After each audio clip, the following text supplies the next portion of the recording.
going on, everybody? Welcome to tonight's broadcast. I'm so low. I'm so close to the bottom of the screen. That's probably on me for where I've Okay, placed the that mic. was a What's going first. on, everybody? Welcome aboard for the Aegis Champions League. It's the last week of the regular season, so of course we're still figuring out some production side items. My name's Gordo. I'm joined by TDS. We've got a race for playoffs in Noxus tonight. Weber State University taking on Nano's Noobs. Both of these teams sitting at 4 wins apiece. Both of these teams trying to make it higher up and guarantee themselves a spot in the postseason from Noxus, where we've got a tight race for playoffs so far, TDS. Yeah, I feel like the closest race that is essentially left in playoffs feels like maybe the other closer one is what, the Masia, because there's technically some scenarios where Cumbers can still qualify and pick performers as well. But like, this has to be the closest one. You have 3 teams essentially fighting for 3rd and 4th spot, or actually 4 teams fighting for 3rd and 4th spot since nothing is decided just yet. But whoever wins tonight pretty much cements their chances at playoffs, kind of like makes it extremely difficult or very difficult for the other teams to really pull them down here, unless something weird happens with the next matchups with Straw Hat Crew and Supernova as well.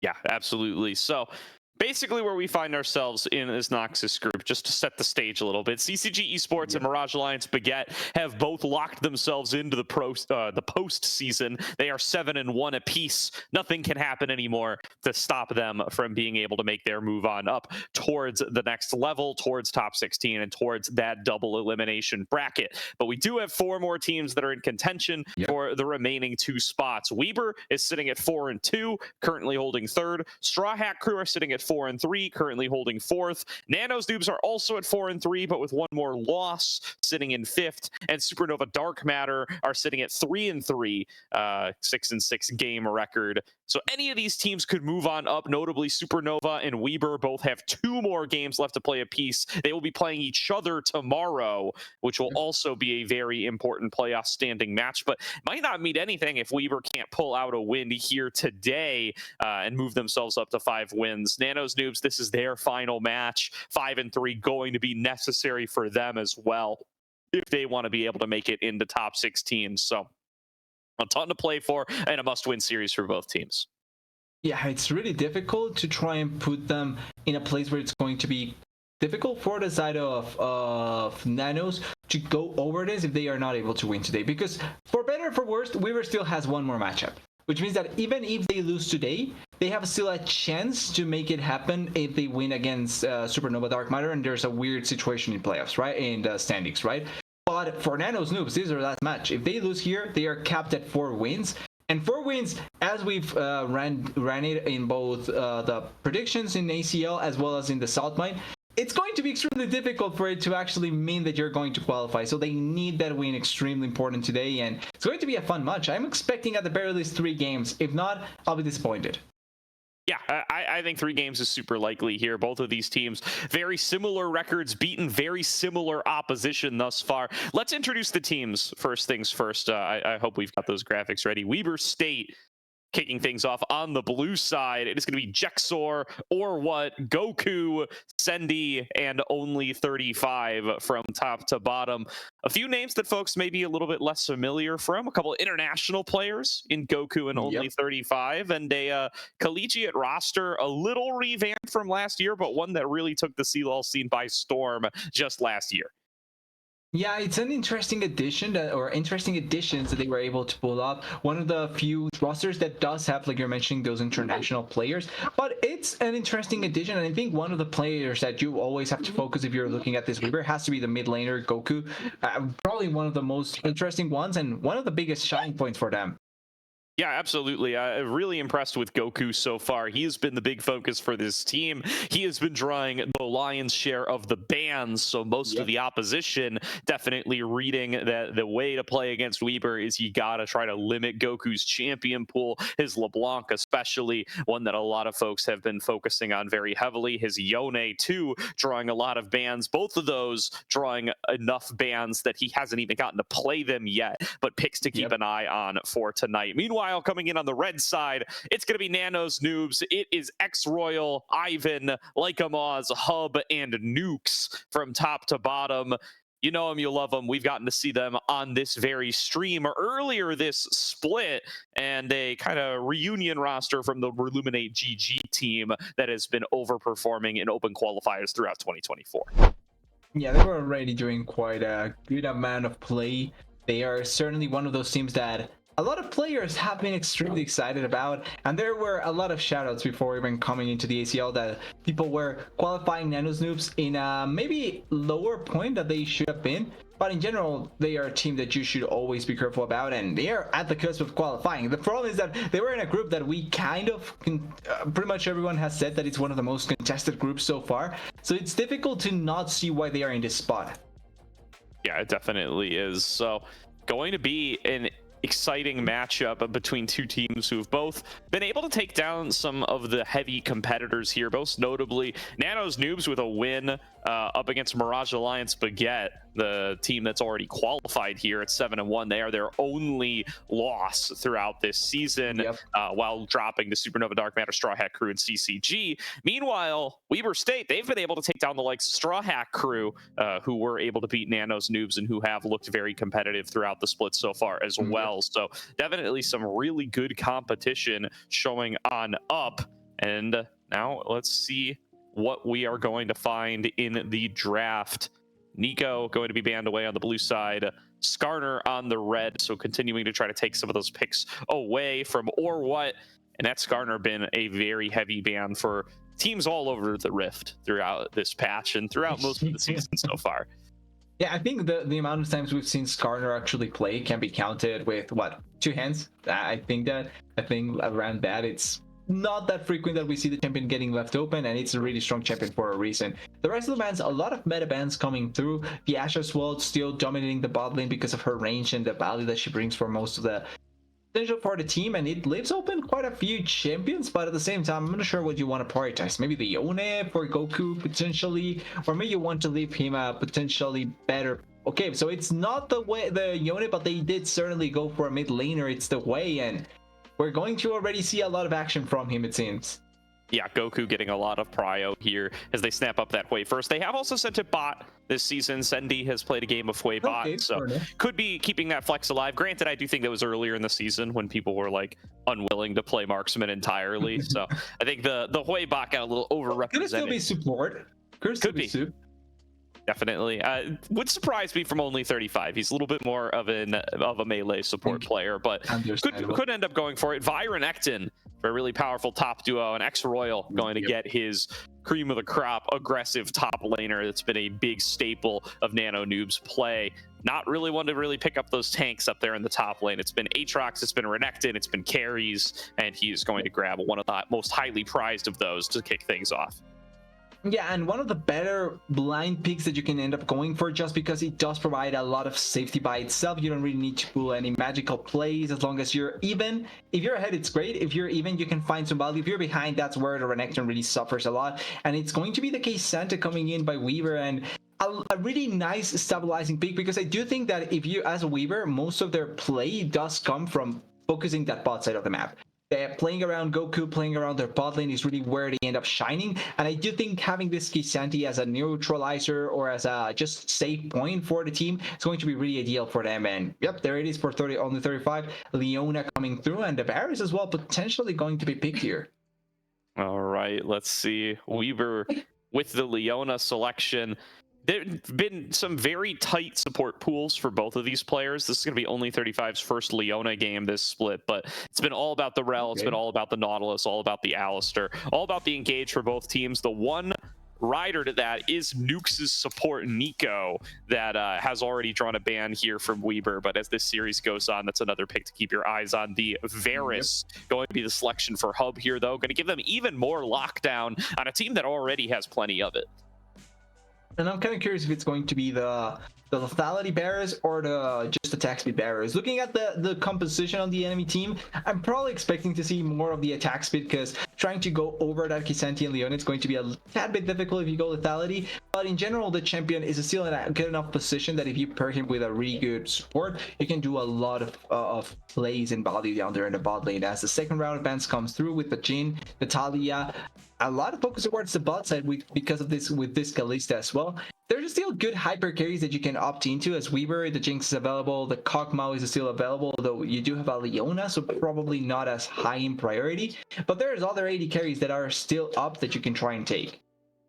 Definitely. So now with 80 carries banned on both sides, and now the Rel to round things out for Weber, going to take another champion away from Nukes. So all of Nukes' favorite champions are off the board. The Rel banned, the Leona taken away, the Nico banned. So we will have to see what he's going to go to deeper down the pool. Though looking at a favorite for Lycamaz right now, Aurelion Sol, one of the only mid laners in the league, really willing to bring out this champion and go for that scaling focused strategy. He got to talk to us a little bit about it after the last series we featured from Nano's Noobs, and he will snap it on up here to be facing off against Goku. So definitely going to look to play a more scaling style and showing that, you know, he's not afraid of the lane prowess of the former Brazilian pro. Yeah, but that's until maybe they go for something else in the mid lane, because you did say that this way was playing the bot side. Could be a switcheroo and they just sent away with the Leona down there. But remaining 40-80 carries, okay. The Yone getting hovered could potentially actually be it. I was thinking of the Yone, but I wasn't sure if they were going to go for it. So it is going to be the way in the bot lane. And Yone coming in for the mid lane, going to be a pressured point for this Aurelion Sol, and a place where Goku can have a lot of impact just by his playmaking. And then for the jungle, we still have Sejuani left, which as a tank jungler could be ideal. You also have the Viego available if you want to go for it. There's also, in case you want a little bit more magic damage, you can technically still go for the Syra. It's going to be the Kindred instead, so a little bit more hyper carry focus, and does add or give you the potential to have that 80 carry that you are lacking if you take the way in the Yone. So I think balancing out the composition well enough, and also the Kindred ultimate super effective against Aurelion Sol's ultimate, and also Pyke if it gets picked. Wow, a Pyke for Nukes would be crazy here, and it will get snapped on up. So looking to play more aggressively and looking to find a little more success than Phantom Star's Pyke that we got to see here on Friday.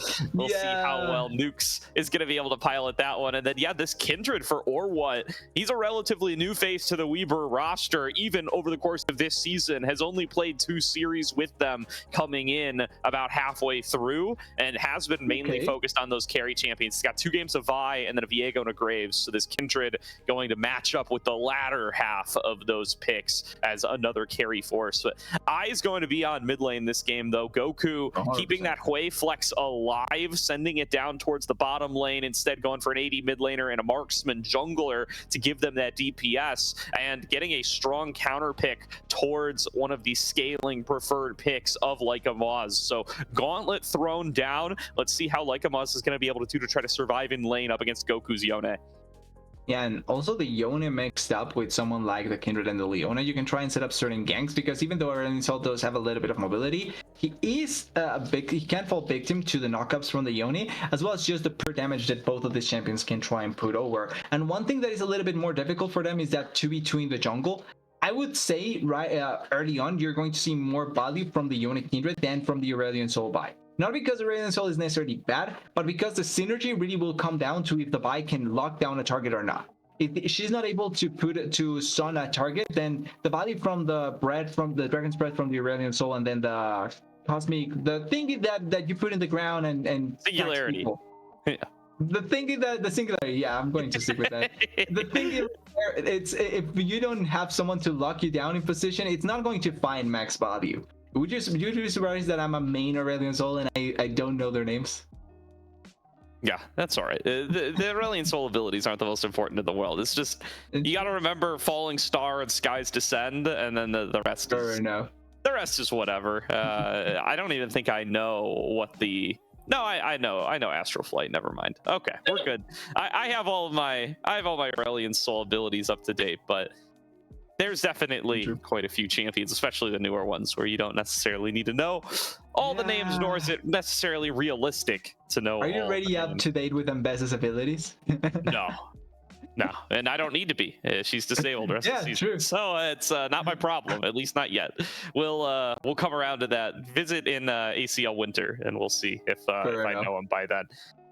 Hopefully going to be getting into Spectale here before too long.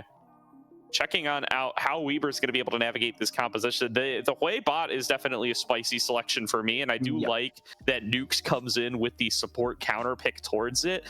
You got Hui, an immobile, squishy mage. I think it's really good to be able to pick something like the Pike into it and really try to burst it out using your Varus. That's an option that's going to be available to Nano's Noobs, and that's the best kind of clapback that they can manufacture for this Yone counterpick to the Aurelion Soul that ended up coming through in phase 2 of the draft.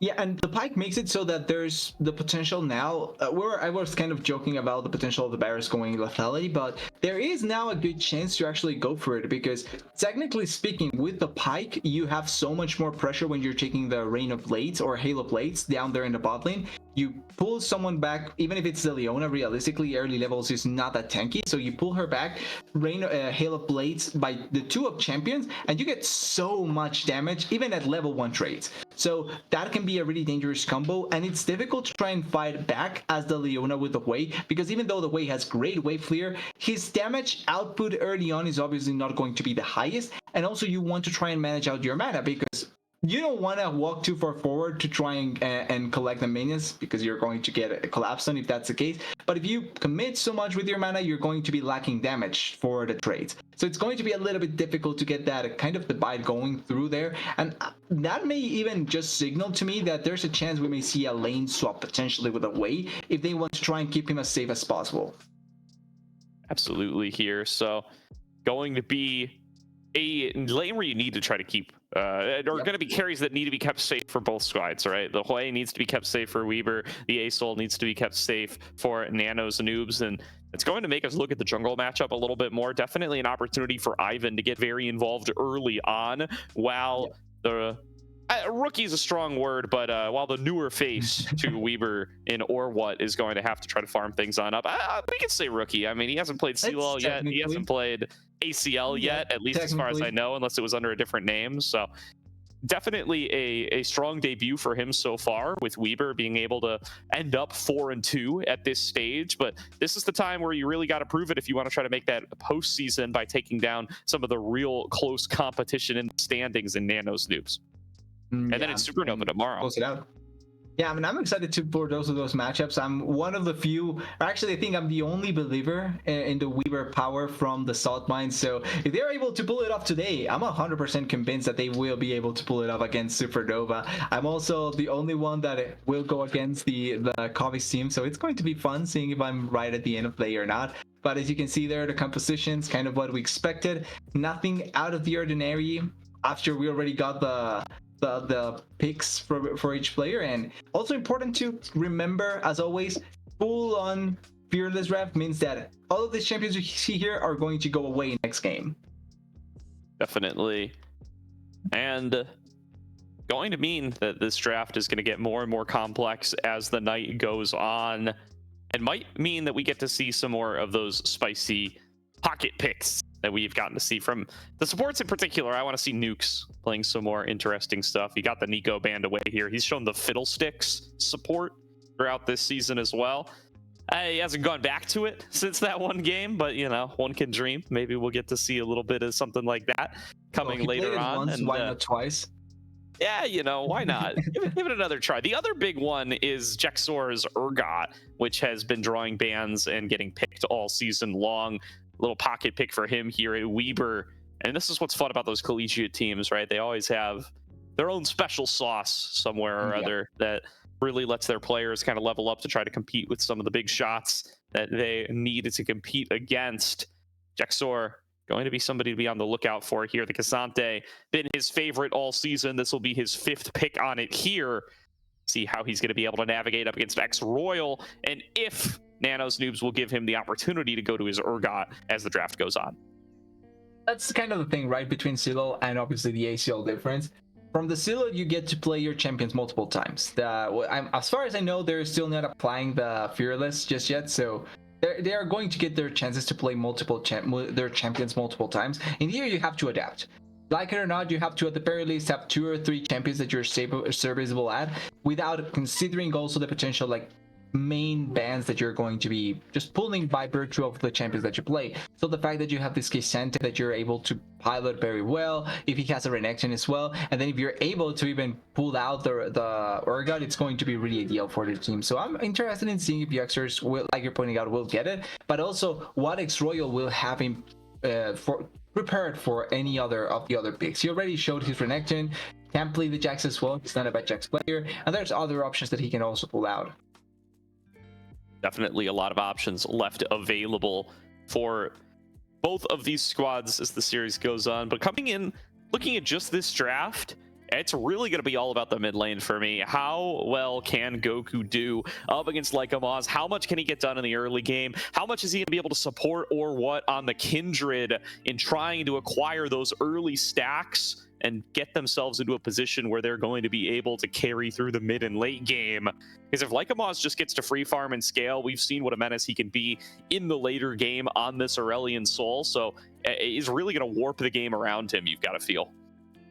Yeah, could be a complete destruction by the Aurelion Soul, and we saw that before, right? As soon as the Aurelion Soul got rolling, it was really difficult to stop everything that he was trying to accomplish, because he would just fly around, put a star down, or just make the comet and the whole map blows up, and it's difficult to find avenues to stop this. Even with champions like the Leona that do have playmaking, same for the Kisanti or even the CC from the Leona, as long as you lay down your ultimate and your damage, it's pretty difficult to stop it in a team fight. And the longer the game goes, the more dangerous it's going to become, and the less chance you're going to be have to stop that. Yeah, his support's going to be able to get involved over there as well. Definitely expecting to see a decent amount of 1v1 of the bot lane between Sendy and Hub, and Nukes and Only both going to be looking to get out and about onto the map and have some impact on this mid lane especially, but really anywhere on the map. If X-Royal can get ahead on the Renekton, he's going to be a pain as well.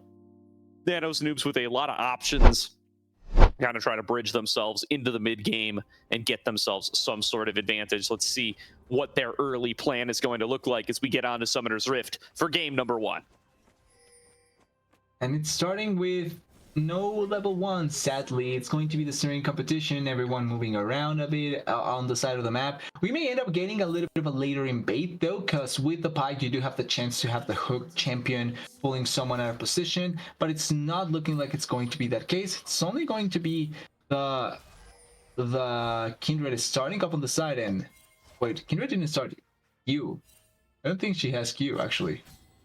No, started W. I wonder if that was a misclick. I don't know if starting Mounting Dread really accomplishes that much, or it's not even Mounting Dread. I don't even know what the W's called. Yeah. Mounting Dread's the E, but definitely Wolf's Frenzy. Thank you very much, Caddy. Yeah, I don't know. I wonder if that's the intentional start there. I would think it's not maximum for clearing camps, but I'm not a Kindred expert, so maybe that is just what people go these days. Yeah, I would assume it probably is, like, probably a thing that a lot of the Kindreds do like to have. And I'm assuming it also comes from not actually being active, right? Like, it's probably something to start off just for clearing purposes, not actually trying to fight. I just find it weird that you go for that when you're trying to bait, because you're essentially have no way to escape if you get collapsed on. Yep, a little bit of a threat there, so doesn't have any issues getting in or out though, so no worries to Or What, who will kick off the clear on the blue buff, tick up to level 2, no problem, and have that very standard Kindred clear incoming. Hook connecting for Nukes right away at level 1, going to take a chunk on Sendy, and that's going to be the rinse and repeat for Nukes here. Wants to stake full claim into this bottom side bush, and not too hard to do against a level 1 Leona, and just continue to fish up against Sendy and try to harass him away. Yeah, and against Away, it's also quite easy. You have barely any contest to stop you from doing that. And we already see, and even though it's no Hail of Blades bearers, they do actually go for the much more attack speed based bearers, which I think this game makes perfect sense. You still are going to take quite a good amount of damage, and at level 2, at level 3, when you get the stack passive from the bearers as well, and you also get the more push potential, it's going to be even harder for the Way to not take a good amount of damage if he gets pulled back. Yeah, absolutely. As Siege coming on in for the minions, there's going to be a hook onto Only 35, not going to land the follow-up undertow stun. But the chunk's going to keep on coming through here for Nukes and Hub as they crash in the wave. Look to deny as much of this CS as they can. Both junglers now down towards the bottom side. See who's going to try to make a move for this bottom scuttler. Should be a very favorable position for Ivan. He wants to come on down here, regroup with his bot lane, and you can see they're already juking up to take control over the Tri-Brush and make sure that this Scuttle Crab is going over to Ivan. Yeah, and it looks like with the control that they have, it's going to be pretty difficult to stop that from happening. They also were kind of expecting the Kindred to be over on the bot side, but with the Mark spawning up there, there's a good chance, or there's at the very least a chance for the Kindred to try and go over there for it. Yeah, there is going to be that chance. Like a Moz, low on HP in mid lane, by the way. Ivan coming in to try to back him up, looking for the engage onto Goku, but his health bar is so high that I don't think he's gonna have any issue connecting the knockup, canceling the Vault Breaker, and Ivan now just trying to run interference for his jungler, making sure that Ivan can get back away with at least some degree of health. Yeah, really good knock up there by Goku, and that also means that they are going to get the Scuttle Crab 100% for the Kindred. First mark secured, really nice job done there, and also the Screw does fail there, so a little bit less threat for the bot lane here for the side of Weaver. But already starting really well, and this is what we were talking about with the 2v2. It feels like there's more threat coming in from the side of Weaver, because their Kindred Yone does have a little bit more pressure in the early 2v2. Absolutely here, and a dash forward onto X-Royal, taking a rough trade there up against Jexor. Now returning to bot lane, trying to make sure that they're going to be able to take advantage of the lead they've already accrued for themselves. Sendian only 35, having no issue disengaging that time, and Jexor pulling X-Royal out of position again, gonna force the double dash away. Nukes caught out, locked down by only 35, has to flash away, but first blood picked on up, a flash follow, but Hub gonna be able to execute him back, triggering that Varus passive, looking for more fight. X-Royal doing the same top side as Jexor gets underneath the turret. These top laners getting things very close here. X-Royal looking to extend the trade further, but Orwat is here. Royal maybe going to have to flash, going to be able to hold on to it. Ivan coming in on the side to make this into a 2-on-2. X-Royal needs to stay underneath that turret, though. Vault Breaker being channeled. Nukes is here from the base. The knockback going to land, and X-Royal picks up the first kill in top lane. Nuke's not done yet. Hunting for more as he looks for or what. A dodge away on that harpoon should be the end of it. Only 35 coming on up, but Ivan still wants to go in. Still looking for more fight. Lycablaw is coming in from the side. He's a little bit ahead of Goku here. Fate Sealed comes over the wall, but they've already finished off or what. They've already been able to disengage it back away. There's going to be the blink back to the soul as they advance forward, looking to take this fight further onto only 35, but he's so tanky with the Eclipse running. Goku gets a triple knockback. Ivan moving forward onto only. Members fall on both sides. X-Royal's back and involved with the dominance. Flashes away from the knockback, but Jexor going to pull him back in. A big heal off the Cold Meek. Jexor's got to be the target as Goku's gotten too far away. He flashes back as soon as he stuns back in. X-Royal dodges away from another knockback. The hands from X-Royal make the difference. He's on a killing spree at 6 minutes. Yeah, 3-0 Renekton. What a start from them, and a little bit of a misplay there coming in from the side of Weaver because they overly commit when the roam was much better for Lycamos. First to the play, didn't have level 6 compared to Goku, but if Goku was first to move around, maybe we see a different situation. We need to remember, the Fate Seal didn't hit anyone. He actually missed that completely. He still gets 2 kills, so a 2-kill Yone against a 3-0 Renekton, I'm not sure who's the scarier, but it certainly does set up for one of the two teams to having a pretty good advantage and maybe a difference maker later on. Yeah, really nicely played by both Goku and X-Royal in that fight. Really easily could have swung into either direction if they hadn't landed all those crucial abilities, made the crucial flash moves. But they both do. It means that they're both huge coming out of that fight, but the overall lead going to be sitting with Nano's Noobs. They come up with more in total, but Hub now getting dove 1 versus 3, flashes away from the Maw, flashes away from the Fear, keeping them locked down with his ultimate, trying to turn it back, only 35, taking too many turret shots. Hub stays strong. Nuke's gonna be able to get Orwat low. Lycamos cleans up him. It's 2 for 1 on a dive that Weaver started, and Goku won't be able to get any more out of it. Yeah, that was all a Weaver dive, but it was really well done. The flash from the side to stop anything from coming through. And importantly also, I think Sandy missed the ultimate when the flash came through. That meant that there was going to be very little chance for them to at the very least force the dive much better. Oh, Goku. CC onto Goku. Good block from Lycamos. Steps up to get himself caught. Actually, though, might end up getting more than he bargained for. It's a double kill back to Sendy as he finds both shots off the severing bolt. A double kill back to the Hui for the shutdown on the Yone. Yes, a pretty good shutdown they are able to get there, and the pullback, they do get the kill onto the Aurelion Soul, but it feels like the tit for tats that they are getting are not that valuable compared to what Nano's Noobs is getting. They are getting more gold out of their plays, they are canceling situations that actually have more members from Weaver, and they are making it work out. That being said, even though it's still a much better gold value for them, Weaver are doing a really good job at trying to force plays, and I'm glad that they are not shying away from forcing plays. Like, this is something we tend to see from collegiate teams, but they are not scared to actually force things happening. Unless you're a top tier team, this is not typical, and I'm glad that Weaver is actually going for the plays. Absolutely, and it's been very neck and neck so far. I don't want to cancel out what they've been able to do, even though Nano's Noobs have come out slightly ahead. And I think that bot lane play in total does end up favoring them, as scuffed as Hub made the dive. Getting that double kill back into Sendy, massive for them, especially with the shutdown gold that comes with it. Goku going to exchange some blows with Ivan there. Lycamos doing a good job of being in the right position, not out of position, able to keep themselves safe, but also able to have an impact anywhere that Goku shows up.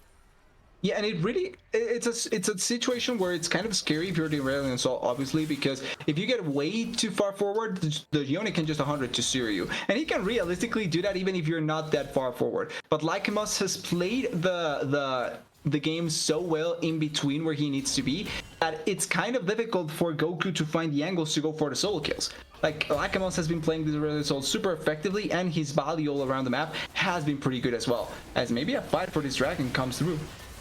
Severing Bolt connecting onto Lycamos. They're trying to focus down this dragon. They will be able to smite it away, but now where is the escape route?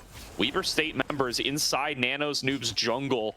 They want to fall back, but they are cut off from the mid lane. They are losing this large wave, and Goku is working on the plates. Should be able to secure himself one or two. They're just going to cut their losses and move down, try to get some plates themselves at the bottom, and Lycamos ends up TPing.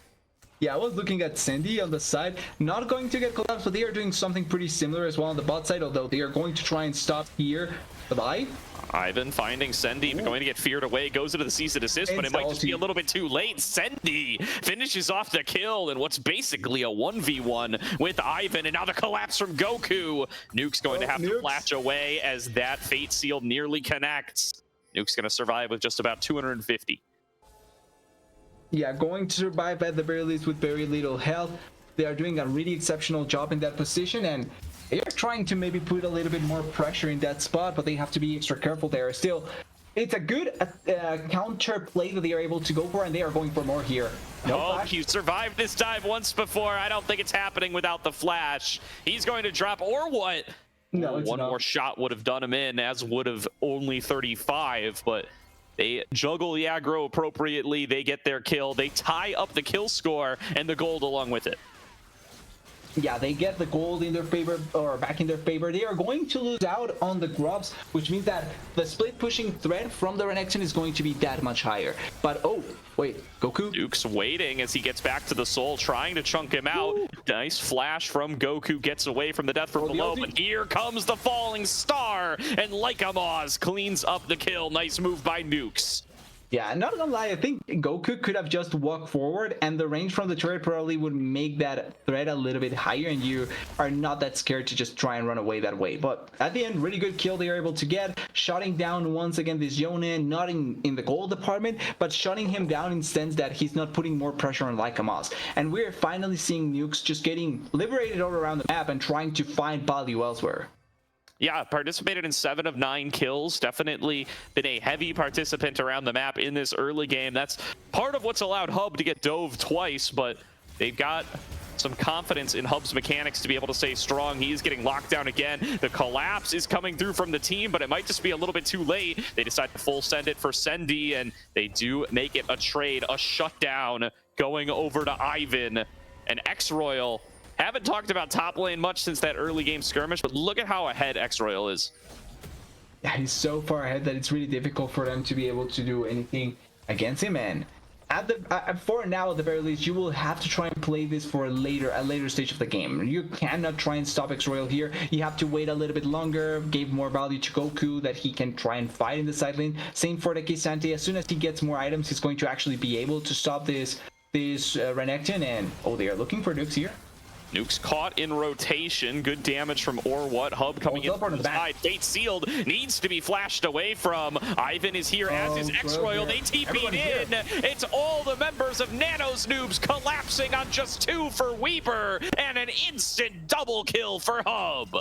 Yeah, and they committed everything to try and get that kill on both Goku and Orwad. And I'm not against the idea of trying to kill them both. They were trying to collapse on taking down that mid lane turret, and certainly it was going to be the difference between them taking mid lane and them losing mid lane. So really nice collapse. They are also even pushing hard here in the mid lane, and they have the grubs, they have the push onto the turret, and they have multiple minions to try and take this down. Yeah, wow, they've just went through 4 plates here, and they're going to get the whole thing as the plates fall shortly after. 4 plates and then first turret all go over to Nano's Noobs, making the most of those 6 grubs that they picked up earlier, and that'll put them firmly in the gold lead. Yeah, doing a really good job at that. And you have to question some of the ideas that the side of Weaver want to go for here, because they are clearly trying to attempt certain plays, but at the same time, like, they don't respect the counter from Nano's Noobs. Like, they simply just think that their play is going to commit. If they commit and they make it work, it's going to be fine. But if not, this is what happens, and they are not respecting that what if. Nice hook coming through from Nukes, trying to lock down Sendy, but without the full suite of tools available, they're going to have to let that fish go. Lycamaz with some alone time in the bot lane turret. Goku nowhere nearby, nobody responding to this. It's going to be another turret taken by Nano's Noobs and another stack of gold going into the Dragon. Yeah, going to be another potential stack for them. It's going to be, I think, Chemtech, just based on the fact that there's no, like, icon. So yeah, it is going to be Chemtech, but we don't know which Dragon. Oh, they want to kill X-Royal. Yeah, X-Royal finding Orwad, getting a little bit of a trade, flashing the solar flare, and will be able to get away. That will be some alone time with the turret. Can they take down the turret before they actually... I would like to see, yes, but can they do it before? Okay, just barely. I think they did. I don't think they were able. Leona had to pan to the right to be able to see. No, they were not. They failed. No, they completely failed. Oh, I like the idea. Don't get me wrong. I think it was a smart idea. I just think that it was way too early throwing down the Herald. They threw it way too early before even getting onto the turret, and they are diving here. All right, go. Oh, wait, the cancel. More Goku. Triple knockup. Nice job once again. Goku nearly outplaying it, but the juggled aggro is just a little bit too good. Good dodge from Lycamaz as well on that Severing Bolt. Barely avoiding getting traded back. Goku played that about as well as you could have, and it's just not enough in the 1v3. I will straight up say it. No, they don't deserve to survive that. That should have been a straight up 1v1, 1-for-1 at the very least. That was so well played by Goku. Only thing he didn't have was Flash. If he got Flash, that's probably a 1-for-2. But the dive works out. They kill Goku, nobody dives, and they also don't get the value from the Herald. It's not working out for Weaver, and Nano's Noobs is just simply finding the better plays all around. Yeah. Gonna be thinking about that Rift Herald play for a while. I mean, they got their first turret down one way or the other, but definitely wish they could have found that little bit of additional damage. But you rinse and reset, and the reset going to be up towards this top side for now. Going to gotta think about that Baron coming on up in just about 3 minutes, and who's going to be able to lock it down. The group all joining together up around the top side. Nano's Noobs wants to get on control for that top side, knowing how critical it's going to be coming into the later sections of the game. Yeah, it's going to be really important to try and have that control. And also looking at Baron plays, I am pretty sure Nano's Noobs will have better chances of trying to kill the Baron. Oh, I think that was just lucky. Yeah, but here are these two members of their teams going at it. X-Royal looking to take down Goku, won't quite be able to do it. Goku will be able to dash back over the wall. And I think Sendy's actually taken the title of most fed member of Weaver, now that I mentioned it. Yeah, after careful consideration. Oh. Well, Jexor not getting any better of a time without X-Royal in his lane. Going to get hunted down by 3. Meanwhile, Weber, 3 members trading onto an inner turret, going to be able to secure that one for themselves. The top inner, probably not long for this world either. That's a TP being channeled by Sendy. He wants to get over here and try to defend it with a Molten Fissure, but it's melting so fast, they're going to be able to finish it. Yeah, they have so many grubs, and like the grub damage is so important here. Oh, wait, Goku's on the back. Goku and Orwa want to take a fight here. Lycamon is going to find Orwa. He doesn't connect the ultimate. He's got to flash away from the Fate Steel, but Goku right on top of him, looking for the execute, will find it. Before back to the middle of 3. The ultimate from Orwa, going to keep Goku standing for longer. X-Royal joins the fight, but it's already a 3-4-0. Weber get the fight start that they wanted, and they finish it the same way it started. 4-0 to Weber State. 4-0, it worked out. Huge props to how they played that fight. And I think for Nano's Noobs, it wasn't necessarily a bad idea how they wanted to start it off. But really huge amount of damage that they are able to find on Lycamos. And crucially, it's also Lycamos' ultimate used in a position where it's not going to find max value. They get on top of Lycamos, they kill him after he blew the flash, so it was not like he was going to be able to escape effectively. And really good ultimate by Orwa, buying enough time for the rest of the members to arrive. And this also comes back to the previous play where Goku almost died to X-Royal. He blew X-Royal's ultimate, so X-Royal had no ulti to try and survive for longer, makes it so that the trade is easier to get, and it's a 4-4 back into the game, only 2k gold deficit, and maybe chance to fight this dragon. Really good stuff there by Weber. Yeah, a very collapsed down gold lead now, and at right the moment where they need to find a way back into the game, they now have far more resources. They got some of those big shutdowns. They got a lot of gold into Orwa especially. Can we do a quick Kindred stack check? I want to see if he's gotten over to 3 marks of the Kindred. If he has, that's going to be a big boost in combat power here. I don't think he's at 5. Wait, we covered Kindred, but we didn't see. We would need the, we would need the little champion portrait. Oh, all right. nukes. I guess we don't have it. Hub going to get pushed back away. And now going to be a focus in towards the dragon. Nuke's getting slowed up, looking in for that harpoon. Not going to be able to connect it. X-Royal coming in on the side. Nukes just got nuked. He is down, and it's going to be a 4 versus 5 over this dragon. Goku over the wall, focusing on X-Royal. X-Royal trying to turn it back, but doesn't quite have the damage. A big skies descent comes through from Lycamos, connecting onto all 5 members. The damage just not quite there yet. A snipe onto Jexor will turn it into a 4 versus 3. Only 35 in Orwa, both stuck inside the pit. No jungler available for Nano's Noobs. Mean this dragon is going over to Weber, but what can they earn for themselves on the backside for Nano's Noobs? A dive forward onto Hub. He's gonna flash back away and trade onto Only, or what? Melted from over the wall by Lycamos. He has been dipping and diving out of this fight the whole way through, and he'll secure an ace to Nano's Noobs.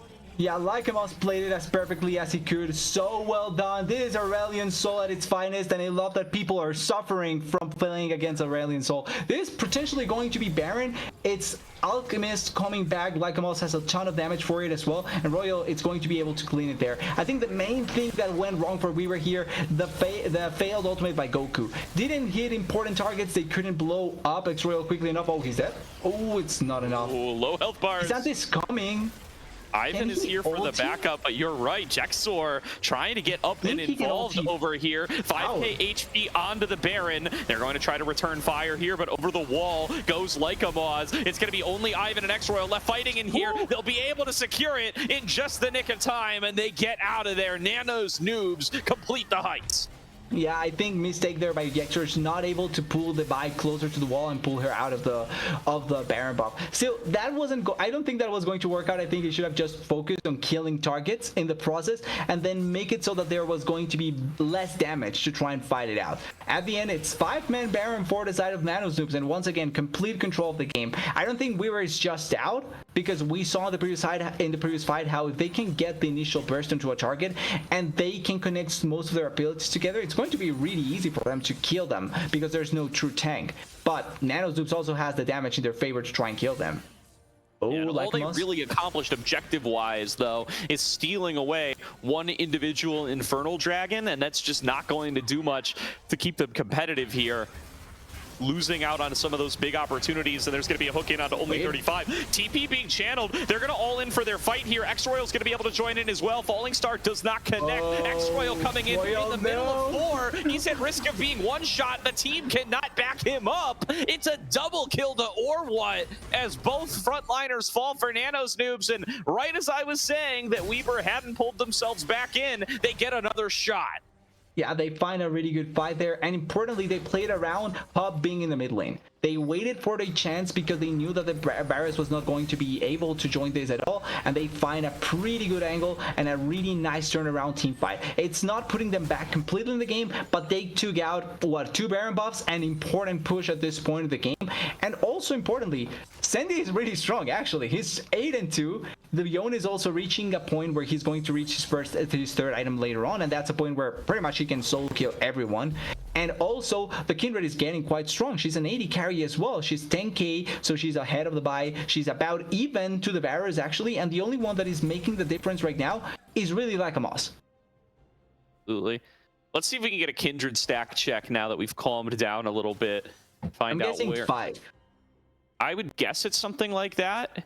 5. You called it, TDS. So, has the range upgrade, or what, looking strong here, and will be able to fight things out just a little bit more effectively than he would be at Fear 6. I don't know when he ticked over. X-Royal, as you said, getting collapsed on, but looks like he's created the space. Should be fine, yeah.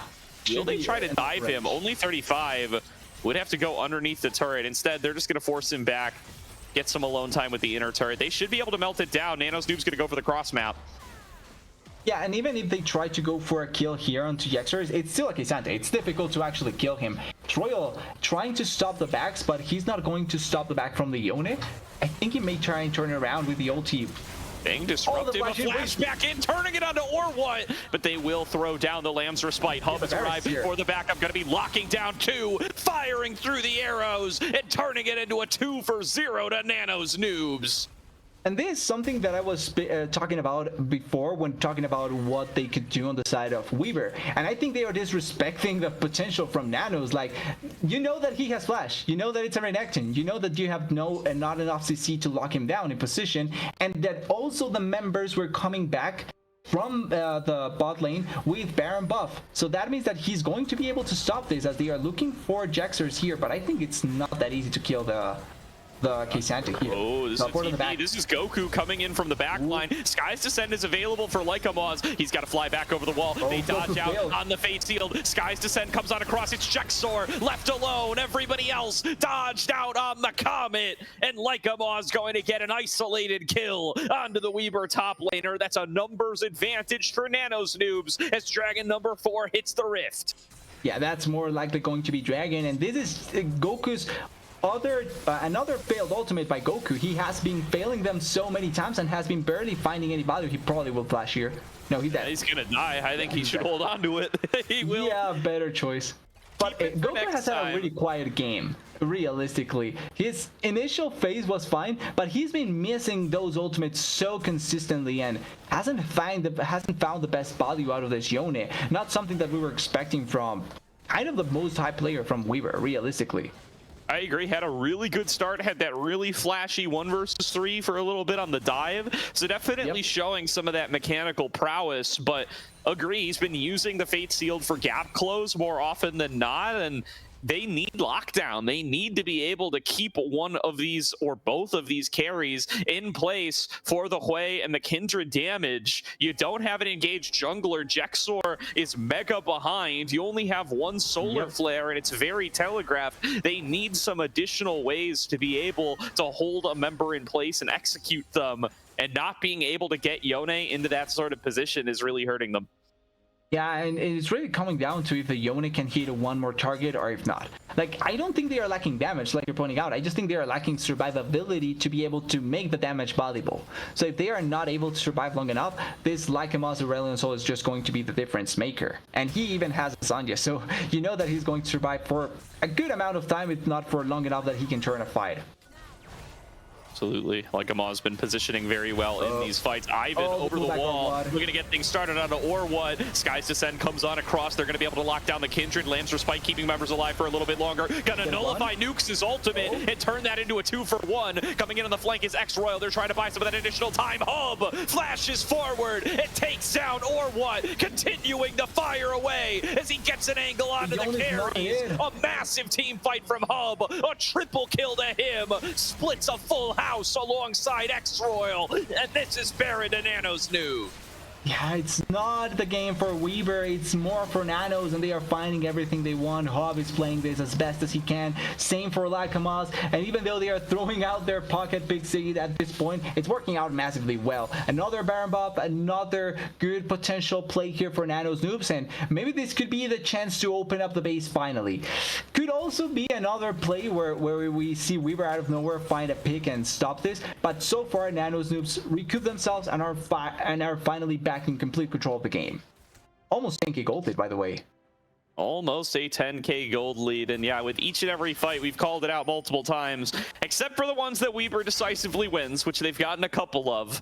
Yeah. Nano's Noobs has just been eking out a small advantage with each interaction that the teams have. They get one more turret on the cross map. They get one more kill in the skirmish. They get the objective. And nearly every time, it's just stacked up over and over and over again. And they now find themselves in a really dominant position. They even get stealed on the jungle camp. It's not the most ideal situation to be in. I think there's still good chances for Weaver to fight this. The problem is that they are the ones getting initiated on, where if they are able to realize the engage is coming and they can play around it, they probably will have good opportunities to stop it from being complete chaos. But also Nanozoobs now is being more respectful of it, playing around the potential engages a little bit better, and they are doing a really good job at trying to maximize the value from this Baron buff with mid, top, and a little bit of bot push. Ooh, Or What hooked in by Nukes, getting held down by Hub and just taken out. No Lamb's Respite cast. Didn't expect to be blown up that fast, or knew he wasn't going to get away. One way or the other, it's Nano's Noobs in the 5 versus 4, keeping this siege going. Yeah, they are going to keep up the siege. They have the multiple members in their favor, almost a pullback there, but they have so much potential here to just do a lot. As Alchemist gets picked, there's no ulti on the Barrett. On Ivan here, Ivan will get blown up as he has many times in many fights this game, but this time not really able to lock down a target. Dive in the back line. Goku finds Hub, flashing back for him, wants the execute, but Hub is just too strong. He kites it out. He has got another item to be able to stay alive even longer, and he takes down Goku. Yeah, but it's not only the fact that Hub is really strong, it's also the fact that the connection from Sandy didn't get right there. He threw the ultimate, and also the ability on the side wasn't able to connect either of them onto Hub. That probably would have been Hub dying there. So even if Goku died, it was going to be a trade for 1-for-1, and they stopped the push. But at the end, doesn't come through. It means that Goku is dead. Dragon will spawn in 15 seconds, but they do have teleport on the Yone. And Jaksho the Protean. We've seen this item picked up more and more on carries lately. And Hub showing why it's so valuable right there. Goku connects the Fate Sealed, flashes after him, dumps all the damage in the world. And it's not enough to take down the carry one-on-one. It's now setting up for this skirmish for the Soul. This would be Soul to Nano's Noobs and would likely be game for Weber if they give it up. So they are the ones with first control. They are the ones staking a claim on the river, and they will have to fight for it. Yeah, Scuttlecrab does go in their favor. So with the control here, it makes the fight a little bit weirder in how they will try and phase it. Although Poke is coming on the side by Lakamas, but he also has the big meteor to try and kill everyone. But there's no flash just yet on the Varus. On a nice edge here, one stray skill shot connecting could define this fight for whoever's going to end up winning it. Ivan brawling with only 35 going to flash up the wall, looking to lock down Sendi as they are fighting for the dragon, but their jungler is getting melted down. Or What falls, as does Ivan. It's a free-for-all for the dragon. It goes on over to Sendi, but here comes Lakamas, knocked up out of the air. X-Royal flashing back in, setting up to take down Goku. 4 members fall for Weber. It's Sendi, the only one left alive. Try and kite this one out up against the Croc, but X-Royal is all over him, looking to be able to take the ace to Nano's Noobs and TP in to crack the base. Yeah, this probably is going to be game there with X-Royal keeping up there. Actually, it's 15 seconds for or what. So maybe it's not going to be game over. Yeah, it's only X-Royal and Lycamos is trying to come here on the side, but it's an Aurelion Soul. It's not necessarily the best pushing champion. So they stop they don't get the soul, the Inferno Soul. And once again, a fight that I think should have been more in favor of Nano's Noobs. Actually, it doesn't end up being as consistently in their favor. They do get 2 inhibitors, which is crucial, and Baron will spawn in a minute 15. But all in all, really chaotic fight, really interesting how everything kind of turns around in the position, and I'm really interested in seeing how the game keeps on developing. They kill Alchemist really easily in most occasions, but the problem once again is that Goku dies, or What died way too early in that fight, and Jaxer is not really surviving long enough, even though he's a tank, to really make the difference in that position. So it's just at the end much better for the side of Nanos. And what I think could have made the difference for Nanos is if Ivan had taken the fight a little bit slower. This guy is a nut job. This is why the Vi has been one of his signature champions this season. He is so aggressive. He's always looking for a moment to get a fight started. I think him and Nukes on this engaged duo is such a valuable piece for this team, and it's exactly how they want to play. But it's a double-sided coin, and sometimes Ivan just goes way too deep, trying to pick off Sendy, dies himself, and you have to coin flip for the dragon. A coin flip that Sendy is the one who wins. Look, Ivan is the meme of, if you don't love me at my 1 and 8s, you don't deserve me at my 10 and 2s. It's exactly 100% true. As Baron's coming up, we might see another brawl here, and it might come down to whose jungler dies first. Well, maybe it's actually trying to attempt here at going for Lycamos, able to run away on the side. Wait, they found Nukes? This might be the fight start that they're looking for. They're diving in the back line. Only 35 buying a little bit of additional time. He's going to end up executed. They lost Or1 as well. Goku is here, but he's melted down too. Nobody was able to touch the carries. Lycamos may have been forced out early, but Hub's got enough damage for the both of them. A triple kill over to Lycamos as he rejoins and puts the finishing touches on. Nano's Noobs in 35 going to take game number 1. Yeah, they served victory, took them 35 minutes, but they played it off really well. I think Weaver had their shining moments, but a couple of players weren't as connected as Nano's Noobs were then. So far, first game in their favor. I will say though, I think if you're Weaver, you're extremely glad that this Aurelion Soul is out of the pool after this game, because that was such a great performance by Lycamos, really showing why he's pretty much the only player that plays a champion, and I'm excited to see what they're going to adapt into game 2, but look at the damage. Yeah, the other big thing to take a look at here is this top lane matchup, right? Priorities towards the top lane coming in from both teams in this draft. Snapping up that Cassante in round 2 for Weber, the most played for their top laner, and snapping up the Renekton in round 1 for X-Royal, their most played top laner, and it favors X-Royal massively. He doubles the damage output of Jexor. He has tons more impact on the map. Jexor basically invisible the whole way through. Weber's going to have to do something about this in game number 2. Yeah, and I'm honestly fine with them just playing a similar thing as they did in this game. So let's say, for example, they go Ornn against Jax, for example. I think it went fine initially. Like, there wasn't necessarily a big difference with X-Royal and Jaxer. The reality is that it completely got shifted when that 1B or that 3v4 or 4v4 happened in the top side, where multiple members got killed. X-Royal got a triple kill and he got started with a 3-0, and then that's when the game kind of went in a weird direction. I feel like if we were just play that off a little bit differently and we see a more equal trade, or actually nobody dying in that situation, I think Weaver can play the rest of the game pretty comfortably after that, or at the very least it's more similar. But this time around, that's what happens when you give 3 kills to a Renekton, and the game becomes much harder after that point as well. Yeah, a really good snowball performance there from X-Royal. I think he showed a lot of mechanical prowess in that skirmish to be able to get ahead, and was able to carry his lead through a lot better than Goku was, who ended up getting picked apart in a lot of these fights and just not able to have the performance that they were hoping for. These junglers getting blown up so quickly, these fights turning from 0 to 100 so fast, and so frequently that ends up favoring Nano Noobs.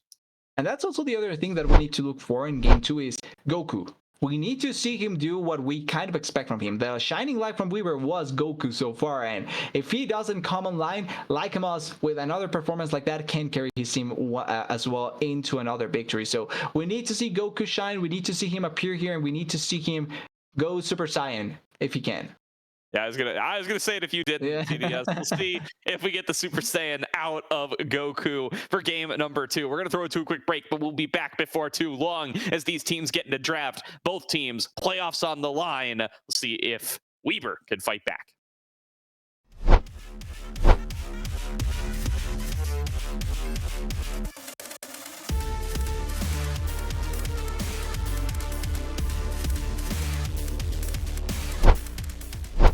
Quick shout out to ProComps, our sponsor and a game changer app for the league community. This isn't just like the other tools. It's your personal draft coach, perfect for both teams and solo players. In fact, you can pair it with any other app you use. ProComps stands out with features like custom champion pools, personalized tier lists, and live draft advice. Think of it as having a virtual coach and a strategy toolkit all in one. They offer real-time champion band recommendations. They already have over 200,000 downloads and thousands of daily users just like you. ProComps is user-friendly and totally free. It is a no-brainer to at least give it a go. Download ProComps now and you'll experience a whole new level of drafting power in your league games. Go to procomps.gg, download it from Overwolf, or click the panel below on our stream.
going on, everybody? Welcome back to the Aegis Champions League, where we have got game number 2 of Weber State University up against Nano's Noobs coming up any second now. Nano's Noobs with a win in game number 1, and Weber not taking a side swap. They are going back to the blue side for game number 2.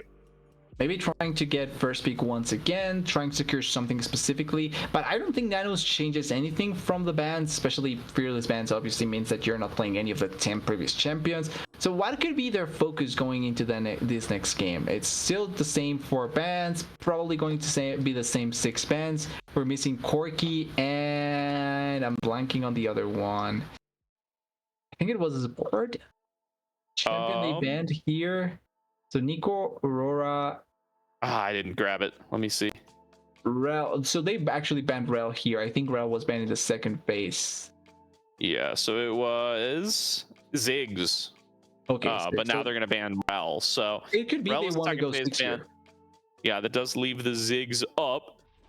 And now the Corky being looked at as their final ban. That would keep things the same for Nano's Noobs. I see. Weber leave it up because they want to grab it. And they first pick that Ziggs, continuing to keep Mage's bot lane, and makes me wonder what kind of AD mid lane jungle kind of stuff they're looking for. But there's Aatrox, another high prio pick for X-Royal. He gets his second most played in his second game. Yeah, but he is blinding once again, and this could be an opportunity for maybe Jaxer to go for a counter pick himself. They also know that it's Ezreal picked here. Could be a mid lane Ezreal. I'm more than likely think it's going to be a bot lane Ezreal. And then there's opportunity here to go for anything you want. Once again, I think there could be the chance to go for the Smolder in the mid lane. I'm not sure if they're going to pick it so early on, though. I think, okay, so we talked about that pocket pick, and if it's going to be the Aatrox, the Urgot is not necessarily a bad champion coming in here. And I think you can also secure the Nautilus here for the 6 Nautilus combo. Not a bad duo. You have point and click ulti to follow up on your Mega Inferno Bomb ulti as well. And you have a lot of execute potential with the Urgot as well. Yeah, I like the Urgot here. I think this is what you want to see out of Jexor. Go back to your comfort, go to a champion that is your pocket pick that X-Royal is going to be less comfortable against in a matchup that you're okay with, and see if you could turn around your top lane fates that way. That would have been my call, having seen what I've seen from Weber so far. Xin Zhao now going to be the lock-in for Orwat, going to be keeping up with giving them some early game prio, and now going to be maybe a little bit stronger at ganker than that Kindred in the early game as well. Nano's Noobs with their last pick of the first round. Surely that Ezreal's going to Hub. That has been his favorite all season long. Looking at a Talia for Lycamaz to influence the map. Yeah, and that's a Lycamaz champion if I've ever seen one. One of the champions that he really enjoys to play was banned in the previous game in the second phase, so trying to not leave anything behind. He's not going to throw anything out of the window. He's going all in here to try and secure their team playoffs, and Lycamaz hoping to have a similar performance like he did with the Aurelion Solas. The Nautilus is getting banned here, and that's the champion that I would have thought was going to go with the 6. Really nice pairing, and they take it away as well. It leaves Alistar, Rakan, potentially, no, actually the one is out. So Alistar and Rakan, like the only other options for great engage supports to really follow up with the 6. Then you also could have the Braum as well, but the passive doesn't really synergize with the 6 in the bot lane, so a little bit more difficult to make the most out of it. But there's still another couple of champions in the bot lane that you can try and go for with the 6 as Diego gets banned as well. Yeah, I agree that it's going to be a little bit more difficult for them. The Viego is that ban towards Ivan, trying to take him off of some of his comfort champions. The Jarvan, been a big pick for him as well. Be curious to see if that's one that ends up coming on through as that second ban. Supports taken away from only 35. I talked about this before. He hasn't played a lot of different stuff this season so far. The Nautilus, the Rel, the Alistar. One game of Maokai. Hasn't even played the Braum yet, and they're going to still ban that one away. So we'll see what he ends up going for. And now Weber with one more ban. I expect to see an Orwat jungle focus, but multiple options. Yeah, it's going to be an interesting option for them to try and ban away here. Maybe something like, so I was thinking Listen, but actually it's been so long since I've seen the Listen, so Nocturne makes a little bit more sense here. Especially Paranoia when you don't have an idea where Lycamaz may be going. Same for the Aatrox. Really nice thing to take away. It does leave open the Jarvan Fort like you were mentioning, and it does give them a good engage tool, plus also a nice place to threat people with the word ground and pull back from the Talia. So could be a nice duo to try and play with. As for the support, you can go for a Karma here with the Ezreal, but the Rakan, one of the few engaged supports that was left, makes sense that they go for it here, and they will have another tool to engage here. I'm thinking Weaver goes for Alistar here. Only remaining engaged support, it feels like, or engaged, disengaged support, it feels like at this point, and one of the better pairings with the 6 as well. Yeah, could see that one coming on through. A strong option if they want it. The other thing could be something like a Poppy, but yeah, actually, it's only really that good under the Rakan. It's a little nerfed in the support role. Yeah, it does all right into Aatrox. I do think that Alistar is the most likely, and they do lock it in. That is going to leave them with a mid lane choice for Goku. They know they're up against the Talia. A pick that's been banned a lot has been the LeBlanc.